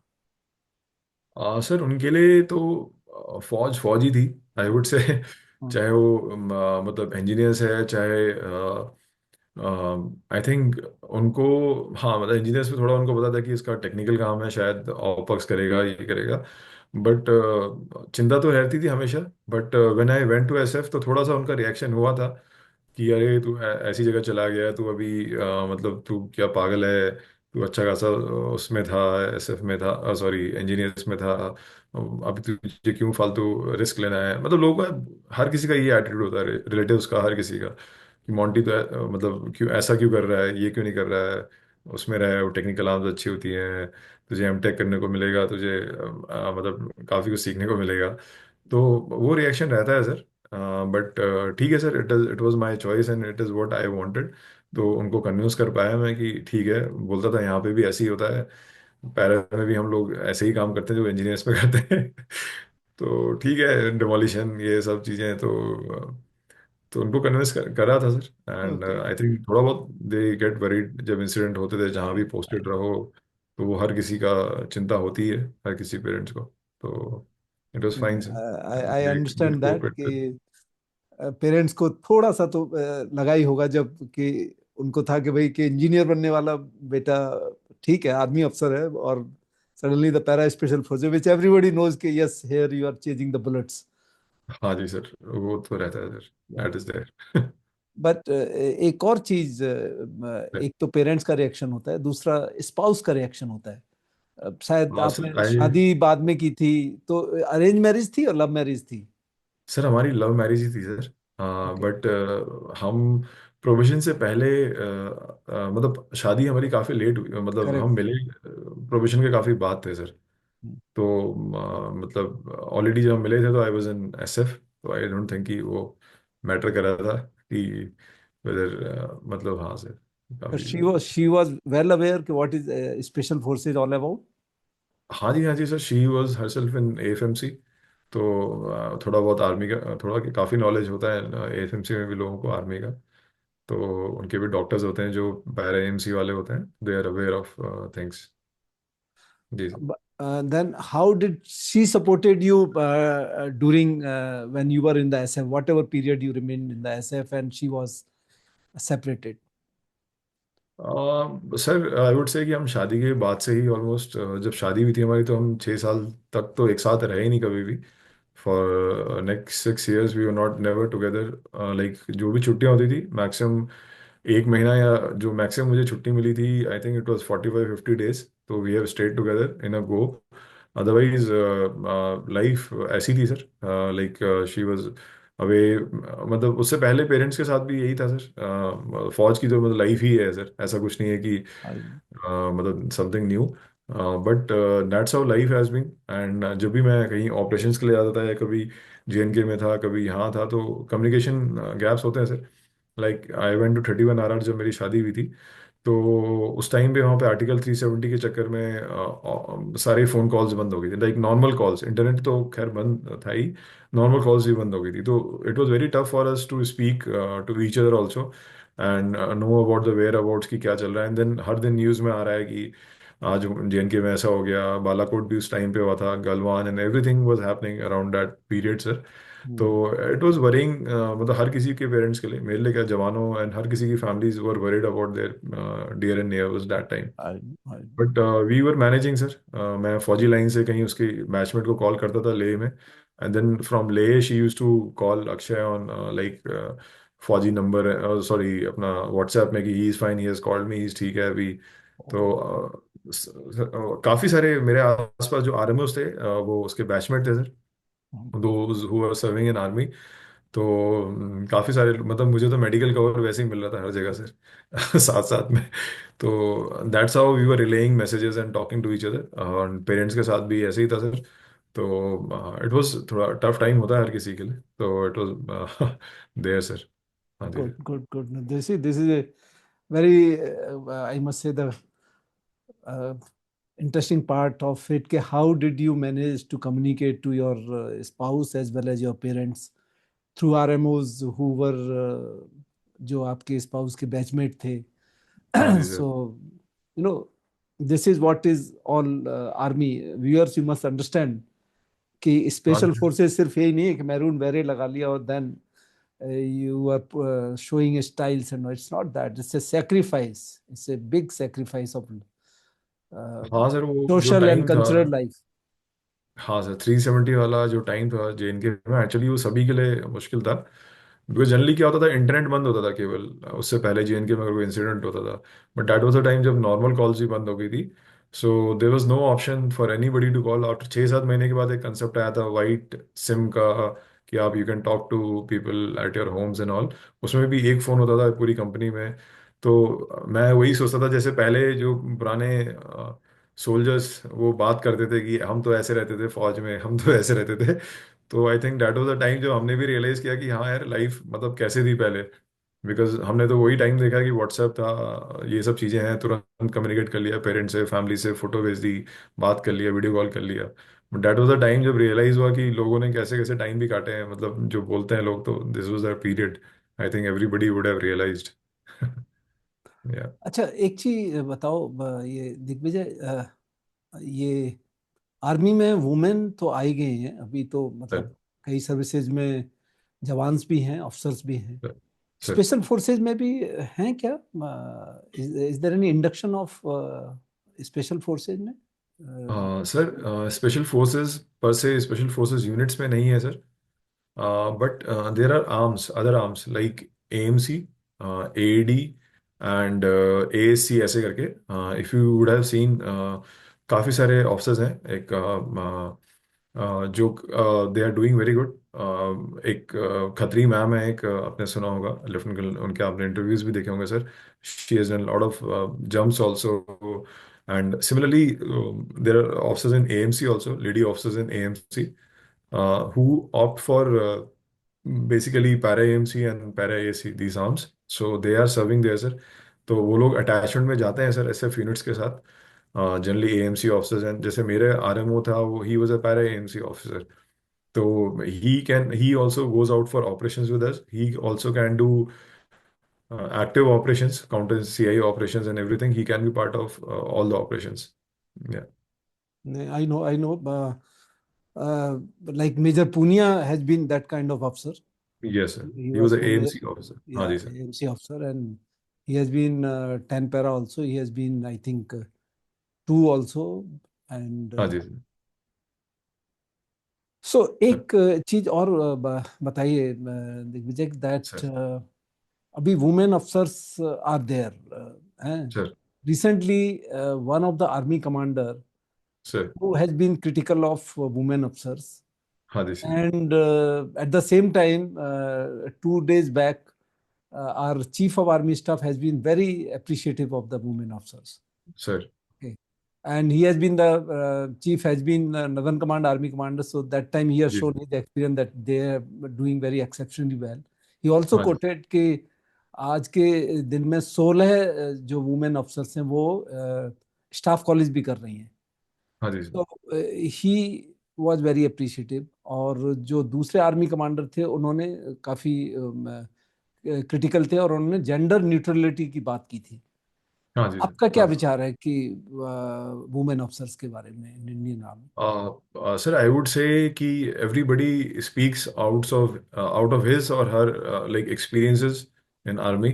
मैंने वो लेटर भी पढ़ा था sir, where lot of things were written about in it about being empathetic, understanding jawans and all those things. So I think sir, somewhere we have to give it a start. बिना start दिए और अभी तो शुरू हुआ है sir, and उससे पहले if we start judging them based on their initial experiences, they will also take time to understand these all things. क्योंकि suddenly sir, you are put into that frame where you are commanding like around 600 700 men, and you have to psychologically adjust, that lady officer has to adjust herself also, and they also have to adjust her according in the organization. So I would say sir, जैसे मेरे साथ वायोज में sir देवर 3 lady officers. तो अगर आप physical की बात करते हैं sir, you they use to beat even the male officers in BPT. And हमारे वायर्स में सर एक बीपीटी हुई थी सर. बेसिकली तो जो भी बीपीटी पास होता था उसको गाड़ी अलाउ कर देते थे, लाइक 4 व्हीलर एंड वो, अदरवाइज हमें अपनी साइकिल से जाना होता था. तो शीतू चौधरी था नाम सर उसका. She was a lady officer engineers में, and she came head of काफी सारे male, like 50-60%, and among women officer she was first. And immediately हमारे जो सीआई थे, ही अलाउड कि okay you can come to classes in your 4 wheeler vehicle and all.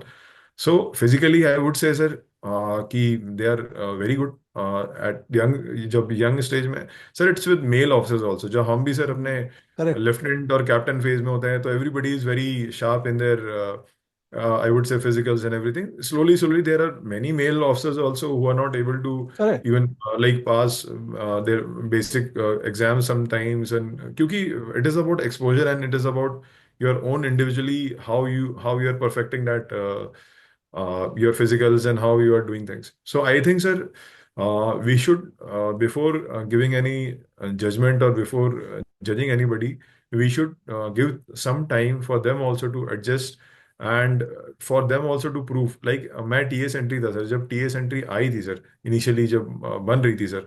सो हमारे लिए भी एक वो होता था कि as a entry we have to do good, as a entry we have to prove our self. So initially सबने सोचा कि हाँ ये टेक्निकल आर्म्स में जा रहे हैं, ये ऐसा है, इनकी ट्रेनिंग काफ़ी वो है कि पहले आईएमए फिर यहाँ फिर वो, but they are doing good sir. So it will take time sir for organization also to absorb them, and for them also to adjust according to the expectations of organization.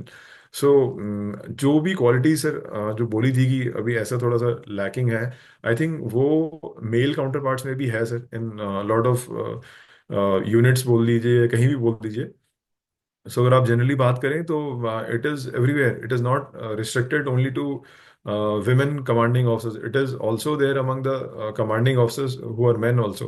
So I think we should give them time, sir. We should rather focus on molding them according to the organization rather than finding out कि क्या weakness है, कैसा है, क्या है, sir. I And I agree. would say it is good for organizations, sir, कि we accumulate people like in the way it should be. Yes, I sir. agree. I agree. I agree. I agree because what you rightly said that अभी हमें उनको और time देना चाहिए, क्योंकि अभी जो लॉट बना था कमांडिंग अफसर में, उनमें उन्होंने जेसी नहीं किया था, उन्होंने सीनियर कमांड नहीं किए थे, उन्होंने स्टाफ कॉलेज नहीं किए थे। अब वो ट्रेन जा रहा है, अब वो जूनियर कमांड भी करेंगे, स्टाफ कॉलेज भी करेंगे, तो then they horizon will increase Yes, sir. Horizon and then they will और get amalgamated into the environment. So हाँ जी, I agree with their point of view. they will also prepare themselves now कि you have to command unit one day. जब उनको पहले initially they had this in their mind कि they will never be able to command, they are just here for some time and staff postings and all. Command thing हर किसी को prepare करता है, like a officer, like whosoever is commissioned, वो भी imagine करता है कि कल मुझे unit command करनी है, तो he prepares himself mentally and professionally also in that manner कि one day I'll be commanding the same unit. So काफी सारी चीजें सर slowly slowly change होंगी sir, and Yeah. yes sir. Digvijay, आप para special forces 21 para SF में रहे, उसके operations की हम बाद में बात करते हैं, लेकिन उसके बीच में ही आपकी एक पोस्टिंग हुई 31 आरआर, जो कमांडो यूनिट बोलते हैं, जो पैरा की जी सर। एक आरआर बटालियन होती है। सर वहाँ I feel it's a very equally challenging operations and task in J and के। उसके बारे में सर बताइए, जो आपने कुछ ऑपरेशंस किए होंगे, alright whatever you can share, tell sir. Something about those. Sir 31 RR personally for me was a very good experience, क्योंकि जब मैं कमीशन हुआ था सर 21 पैरा में, सो आई वॉज अवेयर कि I will always be operating in north east. But JNK एक ऐसी चीज थी जो बचपन से शायद हमने सुनी थी, JNK Pakistan, India Pakistan, India Pakistan. So that was kind of insurgency जहां हम सोचते थे कि असली इंसिडेंसी वही है। नॉर्थ ईस्ट में भी थी, नॉर्थ ईस्ट में भी काफी एक्सट्रीम फेज था, but JNK was a good tenure for me sir, personally a lot of learning once you get in that environment, and especially with a lot of events happening that time। जब article 370 हटा था sir, उसके बाद Galwan incident हुआ था, उसके बाद बालाकोट हुआ था, तो we were in the thick of lot of activities which are happening. तो it was a very good learning sir to operate in another theatre other than north east.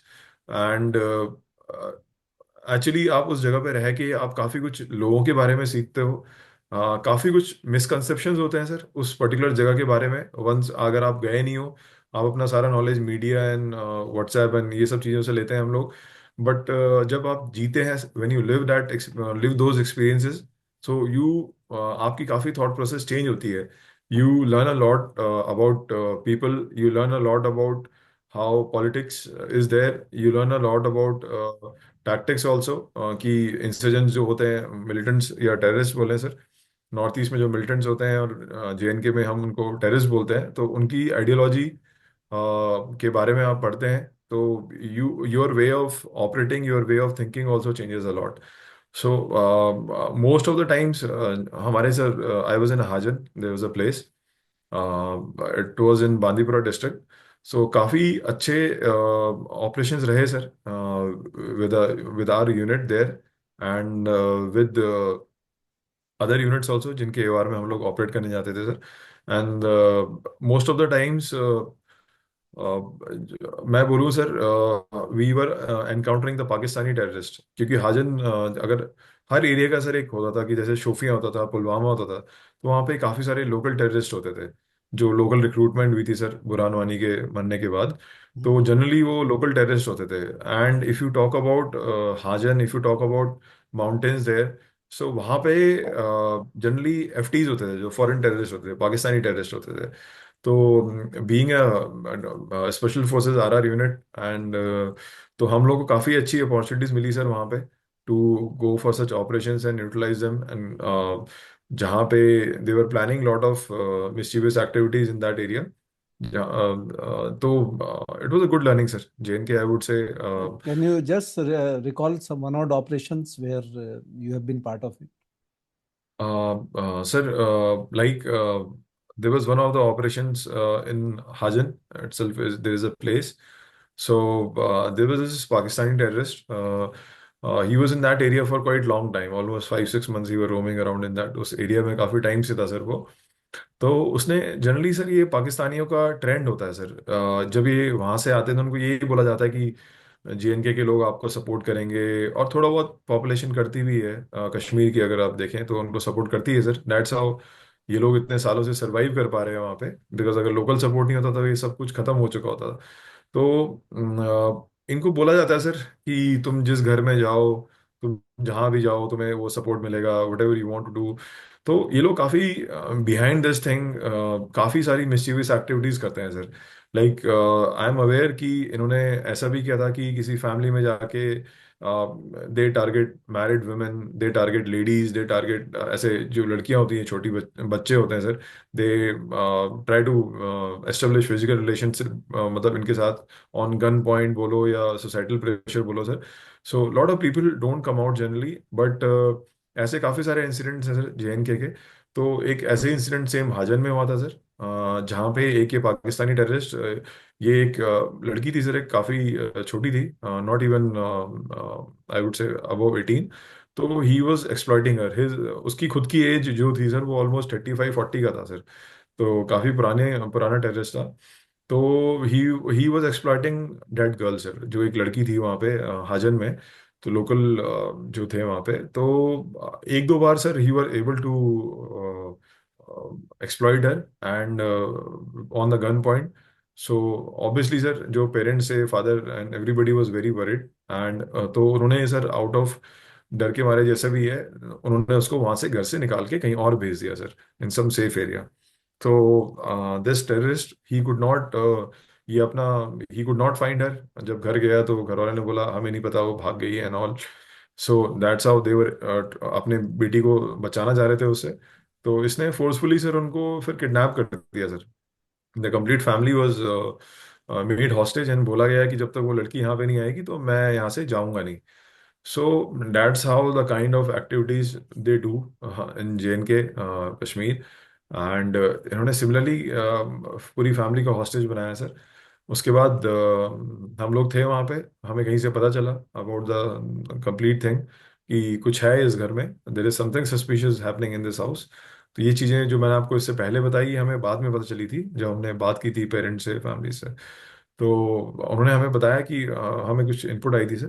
तो यहाँ हॉस्टेज सिचुएशन है ऐसे करके, नहीं पता था हमें, हमें पता था कि घर पे कुछ गड़बड़ है. तो जब हम घर में गए sir, we were able to cordon that house, उस घर को कॉर्डन किया था. फिर उसके बाद जब ये लोग अंदर थे तो we called out, we shouted कि, एंड हमें पता चला था कहीं से कि इस घर में कम से कम 15 20 मेंबर हैं. It was a, there were 2 buildings and every building was 3 storey and it was a big joint family. So हमने पता किया तो किसी के अंदर से आवाज़ नहीं आई सर. लेटर ऑन थोड़ी देर बाद 2 3 लड़कियां और एक लड़का बाहर आया था. तो उन्होंने जब बाहर आए तो रोते हुए आए. तो वी कुड फाइंड कि समथिंग सस्पिशियस इज देयर. तो वी टोल्ड, आस्क्ड हर कि क्या है कहानी. तो देन शी टोल्ड कि ऐसा सर ये हुआ है, and this militant is here in our house since 1 month, और पहले भी आता था. And he used to exploit, मेरी जो छोटी बहन है उसको एक्सप्लॉइट करता था physically. And again he is here, he is asking कि उसको वापस बुलाओ.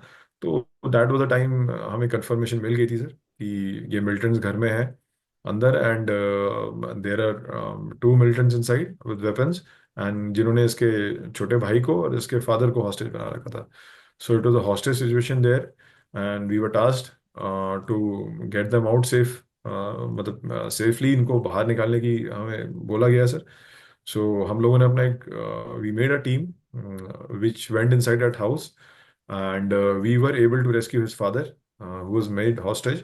But unfortunately sir, we could not rescue a kid, क्योंकि उसको already these people have killed that kid जो इन्होंने हॉस्टेज बना रखा था. माय तो गॉड. उसके बाद we neutralize both the terrorist also later in the later part of the operation. And that's how we were able to contain and control this thing in that house which was happening. तो ये था sir, this is good. what terrorism is in I Kashmir know. about I know. things. Definitely, Yes, sir. Definitely. You were nicknamed the tank after this operation only, or what was the idea behind naming you or nicknaming you as the tank? Sir I would say कि जब मुझे शायद award मिला था sir, कीर्ति चक्र मिला था, अच्छा। तो things were floating in social media. हाँ हाँ। तो सोशल मीडिया में हर किसी ने टैंक बोलना शुरू कर दिया sir.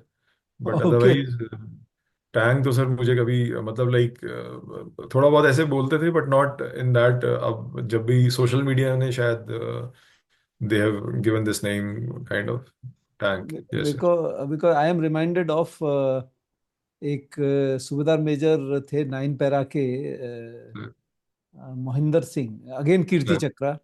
Sir He was nicknamed as the mountain wall.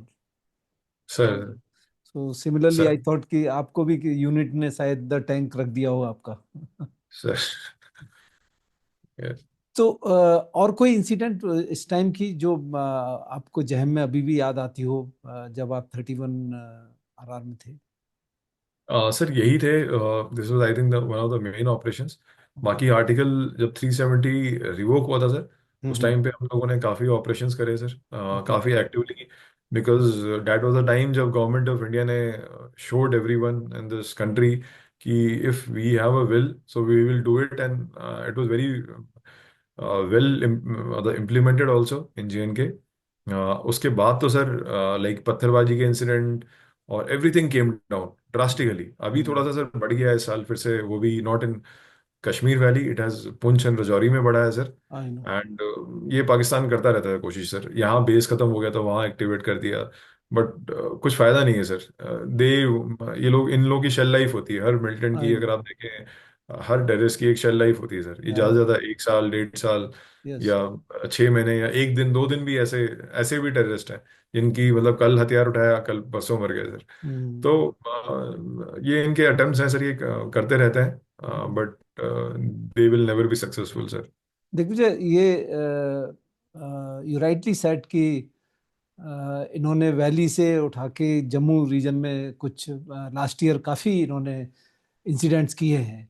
Ji sir. In fact 2024 में we have lost many brave hearts, हाँ जी sir. more than the normal we have lost brave hearts. जी sir. What could have gone wrong in your view since you have served in the JNK? Sir initially हुआ क्या था sir, जब Galwan incident हुआ था sir, so there was lot of mobilization which has happened from certain areas to fill voids in certain sections, जहाँ पे भी हुआ था सर। तो I think they exploit these things only. जैसे क्या होता है sir, there are certain sectors, there are certain places जहाँ पे काफ़ी टाइम से कोई इंसर्जेंसी मिलिटेंसी का इंसिडेंट नहीं हुआ है। तो ऑब्वियसली वहाँ पे हर किसी का फोकस भी नहीं रहता है, और एवरीबडी की बोल मतलब सेज कि यहाँ पे कोई इंसर्जेंसी नहीं हुई है मिलिटेंसी। जैसे पहले सर पटकन हो गया, सोपोर हो गया, ये हॉटबेड होते थे सर ऑपरेशंस के, काफ़ी ज़्यादा यहाँ पे मिलिटेंसी थी। Hajin sir, every day there used to be operation. But there is certain time जब वहाँ पे ये सब खत्म हो जाता है, तो there are some dormant places जहाँ पे कभी कुछ हुआ नहीं है। तो ये लोग ऑब्वियसली सर वो जगह छोड़ के ऐसी जगह चले जाते हैं जहाँ nobody is expecting them, because इनके लिए भी इट इज अबाउट सर्वाइवल। तो इनको भी हर एक दिन सर्वाइव करना है, एक महीना सर्वाइव करना है। तो that's how they start targeting the place जहाँ पे अभी आर्मी का कंसंट्रेशन कम है। एंड काफ़ी जैसे पुंछ रजौरी बोले सर, वहाँ से अगर मेरे को बोला जाए तो मेरे पूरे टेन्योर में वहाँ पे एक भी ऑपरेशन नहीं हुआ था, like for 2.5 3 years not even a single fire fight happened. No, but if you see 2024 late part of 2024 there were many operations there, they were targeting lot of army, air force and other convoys also. So they are just like goons sir, कि इनको पता है कि कश्मीर में इनका base खत्म हो रहा है तो इस एरिया को एक्टिवेट कर दिया। So they also try to keep engaging army कि इनको ऐसे ताकि कीप देम ऑन टोज ऐसे है। बट ठीक है sir, it is for Indian army also it is a good. जैसे हमारे यहाँ CICT को सर LST बोलते हैं, like live situation training. So like if you see Pakistan, like US, so US ने काफी कुछ जो भी सीखा है, लड़ाई करी है वियतनाम में, चाहे वो अफगानिस्तान में है, चाहे कहीं भी है। So they go to foreign countries to fight wars through which they evolve, through which they learn हमारे लिए sir it is, I would से, for us also it is a good opportunity. अगर ये लोग आते हैं तो इनको न्यूट्रलाइज करना है, इनको खत्म करना है। जितना भी ऐसे इतने सालों से अगर चल रहा है, तो we are also evolving, we are also, if they think कि they can do this, they also know कि they will never be able to achieve it. I know. But that's how religious radicalization इज देयर, कि they have to keep pumping, they have to keep disturbing J&K for their own reasons, whichever they are having. In fact Yes, sir. What you rightly said कि जहाँ जब incidents नहीं होती हैं और जहाँ नहीं होता है तो वहाँ कुछ अपनी तरफ से भी ढीलापन हो जाता है। फॉर एग्जांपल लाइक गलवान का जब इंसिडेंट हुआ था तो हमारे जम्मू सेक्टर से रोमियो फोर्स को उठा के उधर भेज दिया था, तो डोमिनेशन कम हो गया था अपने फोर्सेस का। दैट आल्सो हाँ बिकम जी one of sir. The factor. ये sir, there are certain factors जो प्लानिंग में लिए जाते हैं sir, to fill up the gap somewhere. तो they try to exploit these things in their own way and manner. ये लोग कोशिश करते हैं कि उसको एक्सप्लॉइट करने के लिए, अपने एडवांटेज के लिए, and that's what they have done in Poonch and Rajouri right now. I know. Digvijay, you have served in J&K also. You have seen the height of terrorism, and you have served in northeast Manipur also, where you have seen the height of insurgency. दोनों में briefly जरा बताओ क्या basic difference है दोनों के modus operandi of terrorism here और then militancy there. Sir मैं बोलूँ, तो जो नॉर्थ ईस्ट की इंसर्जेंसी है सर, अगर आप आइडियोलॉजिकली देखें तो जैसे JNK में भी जो कश्मीरीज हैं, जो रेडिकल कश्मीरीज हैं, जो बोलते हैं कि इंडिया इज एनेक्स्ड JNK, और जो पाकिस्तान भी बोलता है कि it was illegal annexation by by government of India. Similarly in JN north east में अगर आप देखें तो मणिपुर स्टेट में भी दे से कि किंग को फोर्सफुली साइन करवाया गया था merger agreement with India. And similarly in other states also, if you talk about Nagaland, if you talk about Sikkim also, जहाँ पे ये जो मर्जर एग्रीमेंट हुआ था, उसके बाद things have been very peaceful in Sikkim. There have been never part of insurgency या कुछ भी नहीं हुआ है। तो नॉर्थ ईस्ट में sir, I would say it was actually the locals.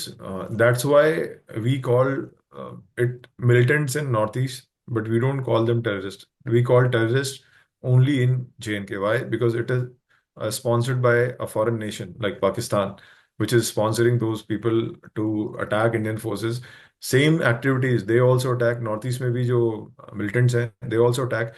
But it is more of a local kind of revolution, which locals have basically वहाँ के लोकल्स ने रिवोल्ट शुरू किया, and then they went across. वो भूटान में थे, बांग्लादेश में थे, म्यांमार में थे, they had their bases there. That was the time they were also exploited by ISI also, they were exploited by China also to keep disturbing the India's north east. And ideologically बोले sir, JNK is religious kind of thing, it is more of a religious thing. But north east में अगर आप देखेंगे, जो मैतीज हैं, जो कि Hindus हैं sir, they are also fighting against the Indian army and government also.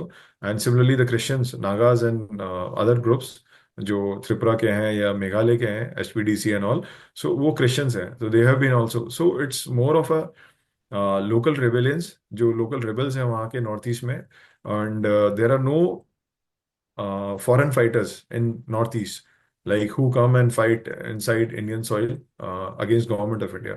But आप JNK में देखेंगे, like 2 days back, defense minister and chief also said 80% are the Pakistanis who have died and who are doing these all things, activities here. So there is a very stark difference, sir. And if you talk about north east, north east में generally militants को, I would say, political parties भी use करती हैं to their advantage, to influence elections also, चाहे वो local level पे हो, चाहे वो नेशनल लेवल पे हो, या स्टेट लेवल पे इलेक्शंस हो। So they are also exploited by political parties for their own purpose, unlike JNK जहाँ पे it is they are quite away from these all party things and all. They उनका एक ही मुद्दा है कि भाई, to target security forces, to target like common man, common people. तो वो भी काफी डिफरेंस है सर। दैट्स हाउ, अगर आप देखेंगे नॉर्थ ईस्ट में अभी चल रहा है जो मणिपुर में इतना कुछ चल रहा है सर, सो इतने 2 साल हो गए almost, and we are least concern, and we are doing hardly anything on ground to mitigate those things in Northeast, because it's more of a local ethnic kind of rivalries which they are having with among each other and against the government of India. So एक चीज और है दिग्विजय, अभी कि जो north east में last year suddenly एक ऐसा माहौल बना है कि जहां looting of weapons, ethnic clashes, cleansing of one community by other community, और even the accusation, counter accusation on arm forces, Yeah. ये since you have been there and you have been operating there, what went wrong basically? Sir, अगर मैं chronologically बोलूँ sir, कि जो incidents हुए थे which led to this disruption in Manipur, तो initially sir this thing all started with a rally which was planned by both Nagas and Kukis against the demand which Maitis were putting up to include Maitis in the SC and ST. Valley में क्या है sir, जितने भी hills हैं मणिपुर में, so where Nagas and Kuki live, they are under SC and ST. But जो Maitis जो Imphal valley में रह रहे हैं, they don't have the status of ST and ST. So they were basically asking for ki to include us also, like Maitis also, in the SC and ST list. Which Nagas and Kukis were obviously opposing because they didn't want, otherwise everybody is in, like whole state is in there.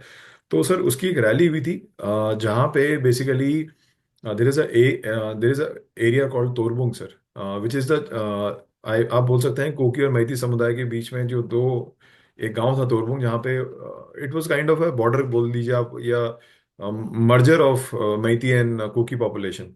तो वहाँ पे एक साथ भी रहते थे, तो वहाँ पे ये प्रोटेस्ट शुरू हो रहा था सर। तो एक दोनों इन्होंने जैसे अपनी रैली शुरू की थी, तो वहाँ से कुछ मैतीस भी आ गए थे basically to oppose this rally. Why you, मतलब this rally should not be committed, this rally should move ahead and all, नहीं जानी चाहिए and ऐसा नहीं करना चाहिए। सो जब ये रैली हुई थी उस टाइम पे सर काफ़ी कन्फ्रंटेशन हो गया था आपस में, फिजिकल असॉल्ट हुए थे, इन्होंने एक दूसरे के घर जलाने शुरू कर दिए sir. And these were the kinds जो कि उस रैली में हुआ सर, यहाँ पे इंसिडेंट। बट लेटली क्या हुआ सर, कि ऑन गार्ब ऑफ दिस, जब ये सब चीजें हो रही थी, तो लोगों ने काफी, there was lot of propagandas going on, there was lot of false news going on. जैसे एक फॉल्स न्यूज उस समय पर्कुलेट हुई कि जो 50 मैतीज जो लड़कियां हैं जो कि सीसीपुर मेडिकल कॉलेज में हैं, तो cookies have raped them, and lot of these kind of news which flared up the situation. And then subsequently it led to people looting police stations. And just imagine, sir, when these police stations were being looted, not even a single bullet were fired on the people who were looting it. So obviously, it happened in concurrence with the state, and it happened in concurrence with the people who are responsible to protect the state, which I would very openly say, the Manipur police. If sir, अगर मेरी कोत है, मेरा army headquarter है, कोई आता है sir just to loot weapon, will I allow ever to happen that? Like अगर चलो सर, मैंने बहुत ज्यादा नंबर्स हैं, बट मैंने इंटेंट भी दिखाया to stop them. There was not even a intent to stop looting of so many weapons from the police stations. And who were the So looters basically? they were both, sir. Maitis also, and Oh, in the hills, Cookies also. oh. Initially, started in the looting of police station started in the valley only, Imphal Valley. Like MR battalions and training battalions were looted. Then it went in hills में भी शुरू हो गया sir. In two places in hills it has occurred जहाँ पे police station इन्होंने लूटा था। तो ये जो केओस हुआ सर, तो उससे क्या हुआ, जो मणिपुर पुलिस के अराउंड 600 वेपन्स थे, automatic weapons, which includes AK, which include INSAS, which include LMGs, INSAS LMGs. Everything is now in the hands of these people. So जब मणिपुर में सर पीक इंसर्जेंसी भी थी, so that time also these many weapons were not there. But अभी surprisingly इतने सारे weapons लेके common लोग घूम रहे हैं वहाँ पे सर। तो which actually was a ethnic, basically clash between the two community, but because of the politicians getting involved, because of the incompetency of the police in stopping their police stations from being looted. So there was a very big ethnic divide among the police also. Like कोई भी जो cookie और मैती हैं वो अभी साथ में नहीं रह रहे सर, पुलिस वाले। वो डिवाइड Oh. शुरू में ही हो गया था। सो Oh. जब डिवाइड इतना ज्यादा हो गया था सर, तो उनके actions were also speaking the same. Like Meitei police personnel was supporting Meiteis and Kuki police personnel was supporting cookies. Oh. So there was a very clear divide which happened during the initial phase of a conflict. That's how आप काफी सारी news सुन रहे होंगे sir, like police being biased and not even Hmm. able to spare. There were a lot of incidents जहाँ पे police was confronting with Assam Rifles also. Like there Hmm. Are places जब एक दूसरे के ऊपर इन्होंने, लाइक असम राइफल का एक कॉन्वॉय खड़ा है, तो पुलिस वाले अपने हथियार कॉक कर रहे हैं उनकी तरफ एम करके, and they are abusing them. तो काफी सारे कन्फ्रंटेशंस हुए sir, because of these all kind of actions, of biased actions by police against certain community. So where army did not have any stake, जहाँ पे आर्मी में कोई ऐसा, मतलब you have also served sir, there was nothing like कि we will favour Kukis और Yeah. We will favour Meiteis, Yeah. और so which was actually the only organization which was actually acting neutrally, and on the both side was army. But Hmm.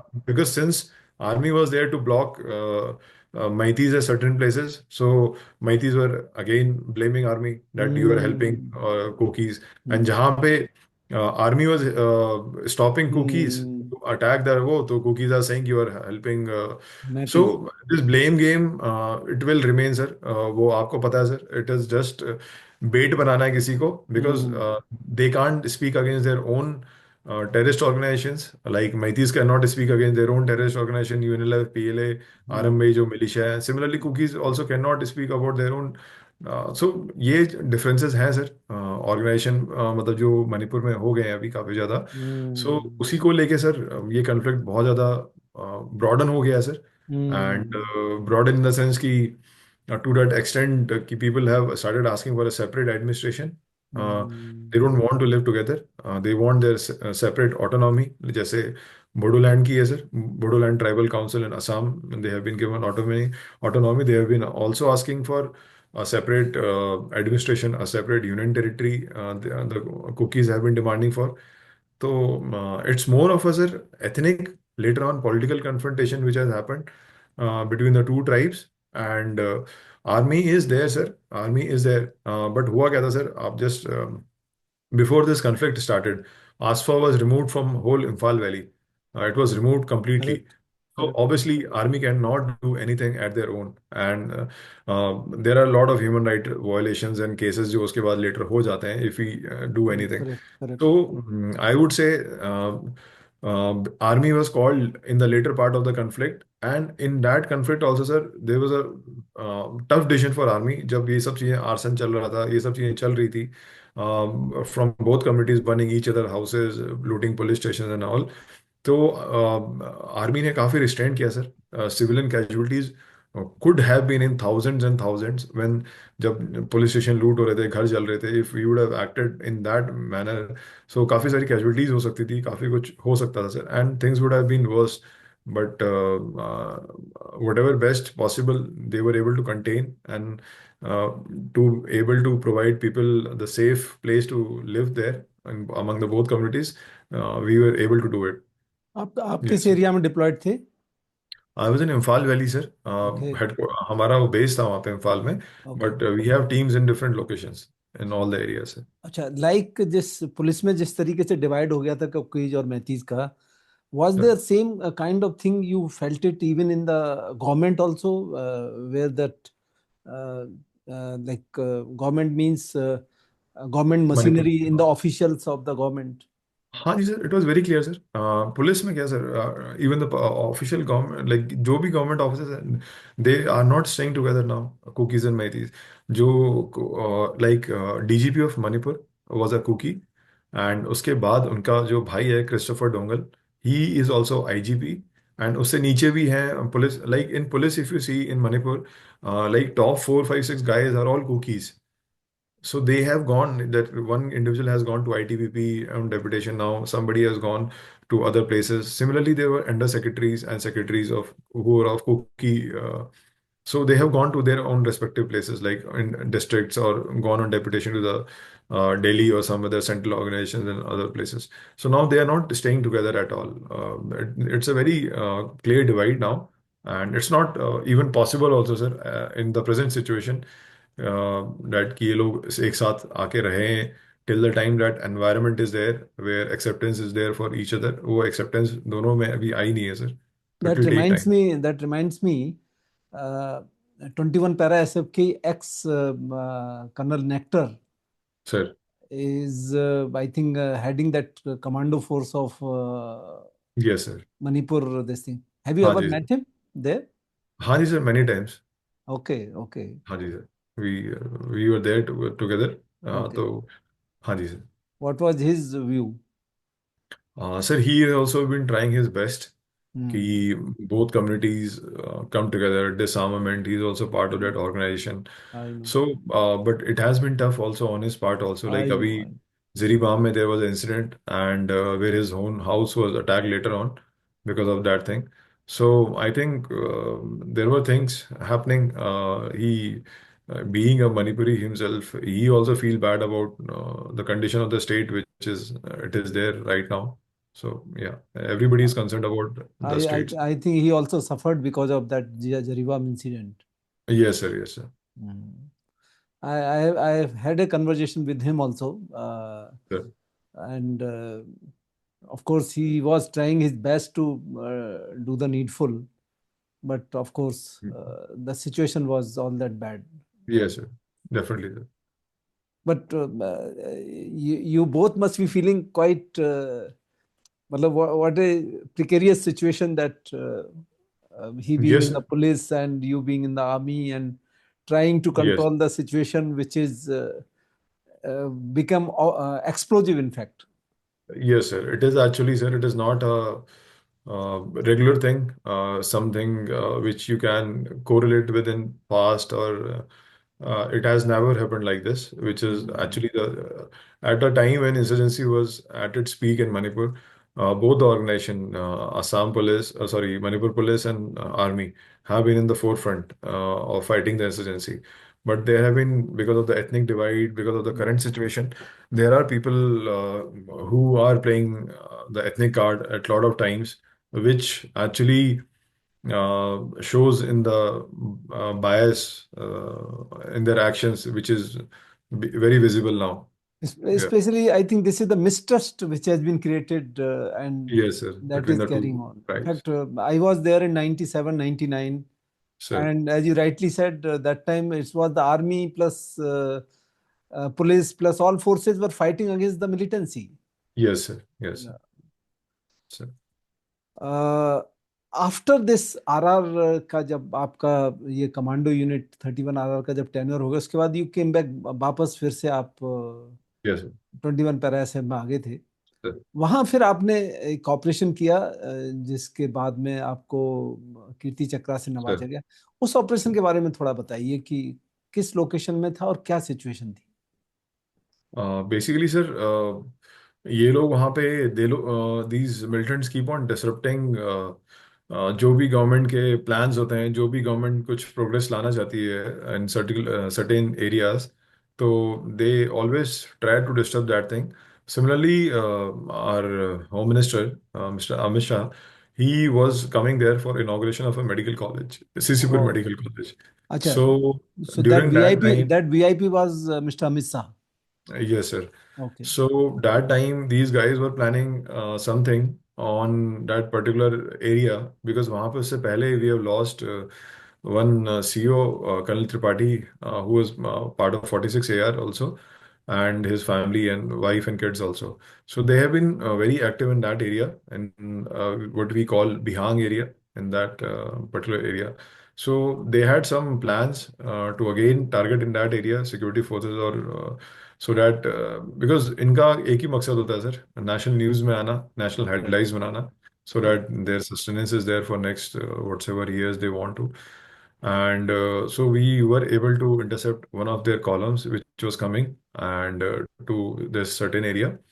So we were able to neutralize them, and that was how it prevented the thing which they wanted to conduct there. Yeah. कैसे कैसे आपने मतलब वो that intelligence gathering और ये सब, मतलब how did you cultivate that? Sir since जब से बिहार ऑपरेशन हुआ था तो काफ़ी फोकस आसाम राइफल्स का और अपनी इंट एजेंसीज का उस जनरल एरिया में था sir, because we wanted those culprits to come and उसको उनको न्यूट्रलाइज करना था sir. So we were focusing a lot in that area. तो there were people, locals also, who were helping us. Basically, the other side also, they didn't want something coming from their side, and because उनको भी जो Burmese होते हैं sir, उनको भी they have to maintain good relations with government of India and state. Like वहाँ पे एक एफएमआर है सर, जहाँ पे वो लोग भी अंदर आते थे, और यहाँ से मणिपुर के लोग भी they to go to Myanmar. So we developed few people there and created a kind of you can say early warning, or you can say people on surveillance there who were keeping an eye on their activities, the militants activities, whatever. क्योंकि जब भी आते हैं sir, generally they take help of villagers, or they go through villages and all. So once you are aware of it, so then you can take the actions prior to for them executing something. So we were able to work on it, and that's how. So they were coming from Myanmar side? Yes, so they were coming from Myanmar. Okay. They And had a what is camp there inside Myanmar. yeah, what is FMR? FMR is a free movement regime, Oh, free movement. which exists between Myanmar and India. Okay. So there people can come till 11 kilometers within Okay. Indian territory with a Okay. permission, and our people also can go to Myanmar until 11 kilometers, and we have to come back within, I think, 24 or 72 hours, sir. ऐसा है Okay. Sir. So हाँ. it is that same the More वाला जो region है? हाँ जी sir. Okay. Okay. It is everywhere in the Arunachal also, Assam, like whichever states are bordering Myanmar. Okay. So FMR is there. Okay. Okay. किसी एक मेरे viewer ने जरा एक क्वेश्चन लिखा था कि दिग्विजय को पूछना कि ये जो अपने जो सोर्सेज जो कल्टीवेट करते हैं, Sure. How how what is the mechanism of doing that? Sir there can be, हर किसी का कुछ ना कुछ इंटरेस्ट होता है sir. Like if you talk about even a farmer, even a किसी का होगा अपने एरिया में पीस बनाए रखना, किसी का होगा कि I have to earn some money for my kids, किसी का होगा कुछ ना कुछ, हर किसी का कोई ना कोई इंटरेस्ट होता है सर इन हिज ओन और हर लाइफ. तो एंड देर आर past में atrocities which have been committed by these militants against certain section of civilians who are living in that area. So generally हम लोग we also look for such kind of vulnerabilities which are there, and try to cultivate them, try to groom them, try to train them so that they can be useful for us in future. Like you, and it is in within every community, be it in Meithei communities. We have our people who have been helping us to fight against the Meithei insurgents, and similarly within the Naga community and other communities also. So there is it is a time consuming thing. It takes a lot of time. It takes a lot of patience, sir, and basically long period of trust being build and trust being yes. Broken. उसके बाद ये सब चीज़ें once in a blue moon और once in a year you will get a one good authentic input where you can do some actionable thing. Otherwise most of the time sir काफ़ी time तो ये generic, बहुत ही generic होती हैं. Like या. Yes sir. और इसी operation में आई बिलीव जिन टेररिस्ट को आपने एलिमिनेट किया और एक को शायद कैप्चर किया, sir they were quite important catch, I believe. one of them was the CEO of that battalion, sir, Yaifaba. He was from the UNLF, Okay. United National Liberation Front, and Yeah. other one was a 2IC, sir. Hmm. So they were commanding that joint fighting force, जो कि north east के सारे militants की एक, they call it JFF and CORCOM. So he was a CEO of that strike battalion, you say, जो ऐसे ambushes करती थी, और those who used to participate in these kind of activities against Hmm. security forces in Manipur, sir. Wonderful, wonderful, wonderful. Sir. इसके अलावा आपने कोई और एक ऑपरेशन भी किया था जिसमें 3 और इंसर्जेंट को कैप्चर किया था? हाँ जी sir, there was one more group, basically they were involved in the ambush of colonel Tripathi also. तो उसका उसके हाथ में भी गोली लगी हुई है sir, during that ambush when the QRT of colonel Tripathi has fired back. So उसके हाथ में गोली लगी थी, and he was again trying to enter from some area near the border and trying to infiltrate inside. So we also disguised as civilians only in that area. We were able to monitor them, and while they were entering, we got them, sir. Yeah. And captured live? Yes, sir, captured alive for a reason which is something confidential, sir. So we have to know a lot of things about that particular ambush, which was taken over the CO of the Assam Rifle. That reason behind and who all were involved, and later on we got a lot of lead from that particular individuals. So yes, sir. And ये बिप्लब त्रिपाठी का क्या हुआ था, किस तरीके से? Sir, it was he was commanding. इससे पहले there is a battalion in Mizoram. He was commanding it, which which place is it very. Was? Sir, it was in Champai area. Champai okay, area. Okay, okay. So he just was commanding Assam Rifle Unit वहाँ पे, and from there he moved to Khuga Dam area battalion 46 जहाँ उनकी location थी, and it was also very close by. So very honest officer sir, and basically जो वहाँ पे जितने भी स्मगलर्स थे या इंटर मतलब ट्रांजिशनल मिलिटेंट्स थे, तो he was very on ground, he was very vocal against them, he was very his actions stopped them from doing a lot of nefarious those activities, kind of smuggling and all. So I think mostly because of like these all if you talk about businessmen in that area, and if you talk about militancy, you will find there is a link between both of them. Like I'll just give you example. Colonel Goswami, he was from 9 Parasar. He was commanding one of the battalions in More. So during his time, he stopped all the illegal activities and all the uh, illegal activities which are happening in that area from Myanmar to India and India to Myanmar. So smuggling? his own QRT, his own QRT was almost ambushed 7, 8 times. And उन्हीं की एक QRT में one of his own guy even fired on him during that ambush, and he ran away with the weapon. It was 24 Assam rifles. He was a Jawan. So these kind of things, if you talk about oh, insurgency, yeah, sir.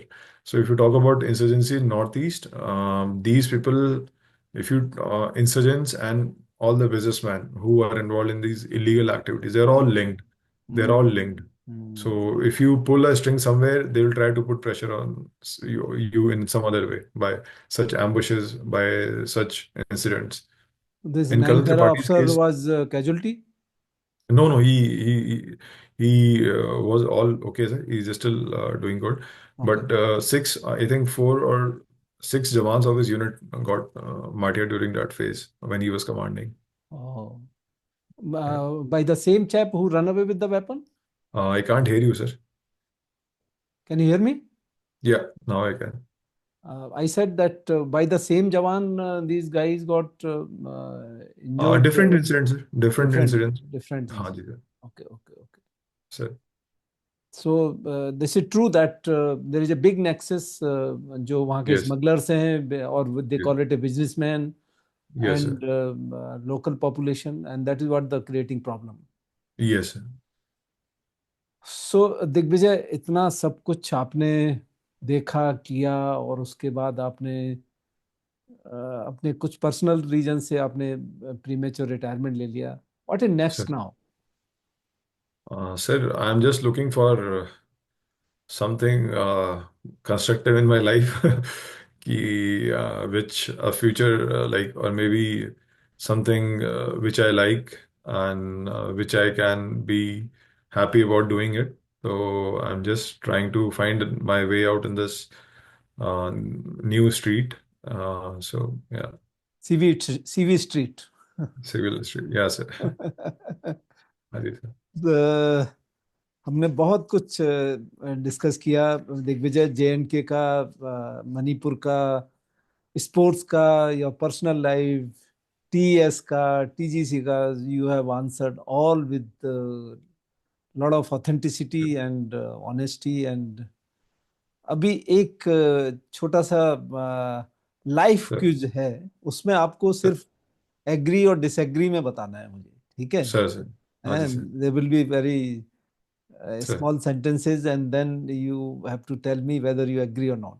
Sir. Sir और ये सारे para special forces पर हर जगह applicable हैं. जी so sir. The पहली thing is that antidote dot of fear is faith. Are you agree और disagree? I don't think so. Antidote of fear is faith. I don't think so sir. Okay. Then fear is nothing but false evidence appearing real. No sir, I don't agree with it. Okay. Fear is your friend and familiarity is not.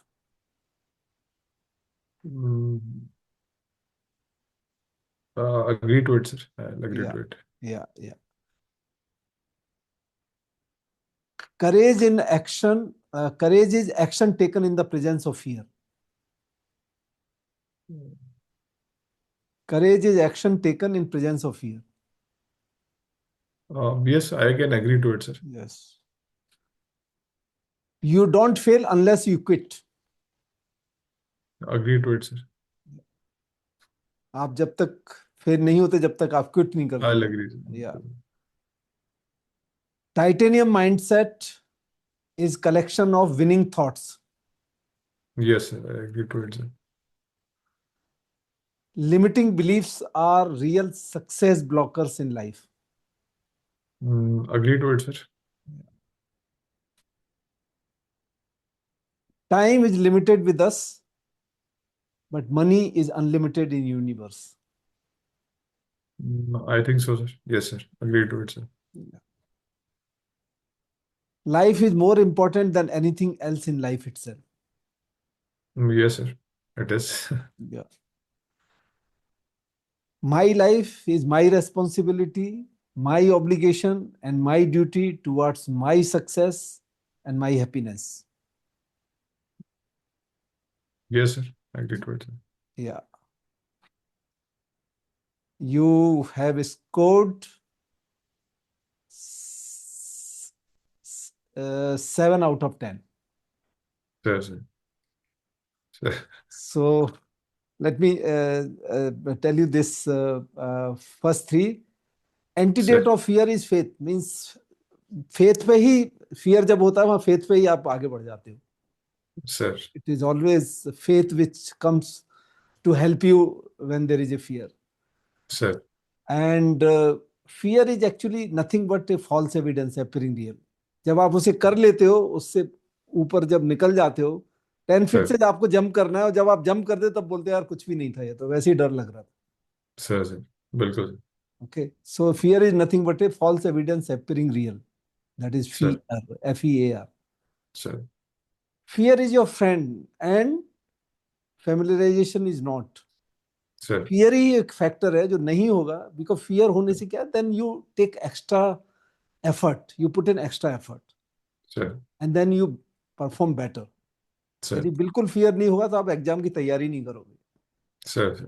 तो fear to certain extent is a good to Sir. To make your performance better. Sir. ये शुरू के 3 थे जहां आप थोड़ा सा Sir.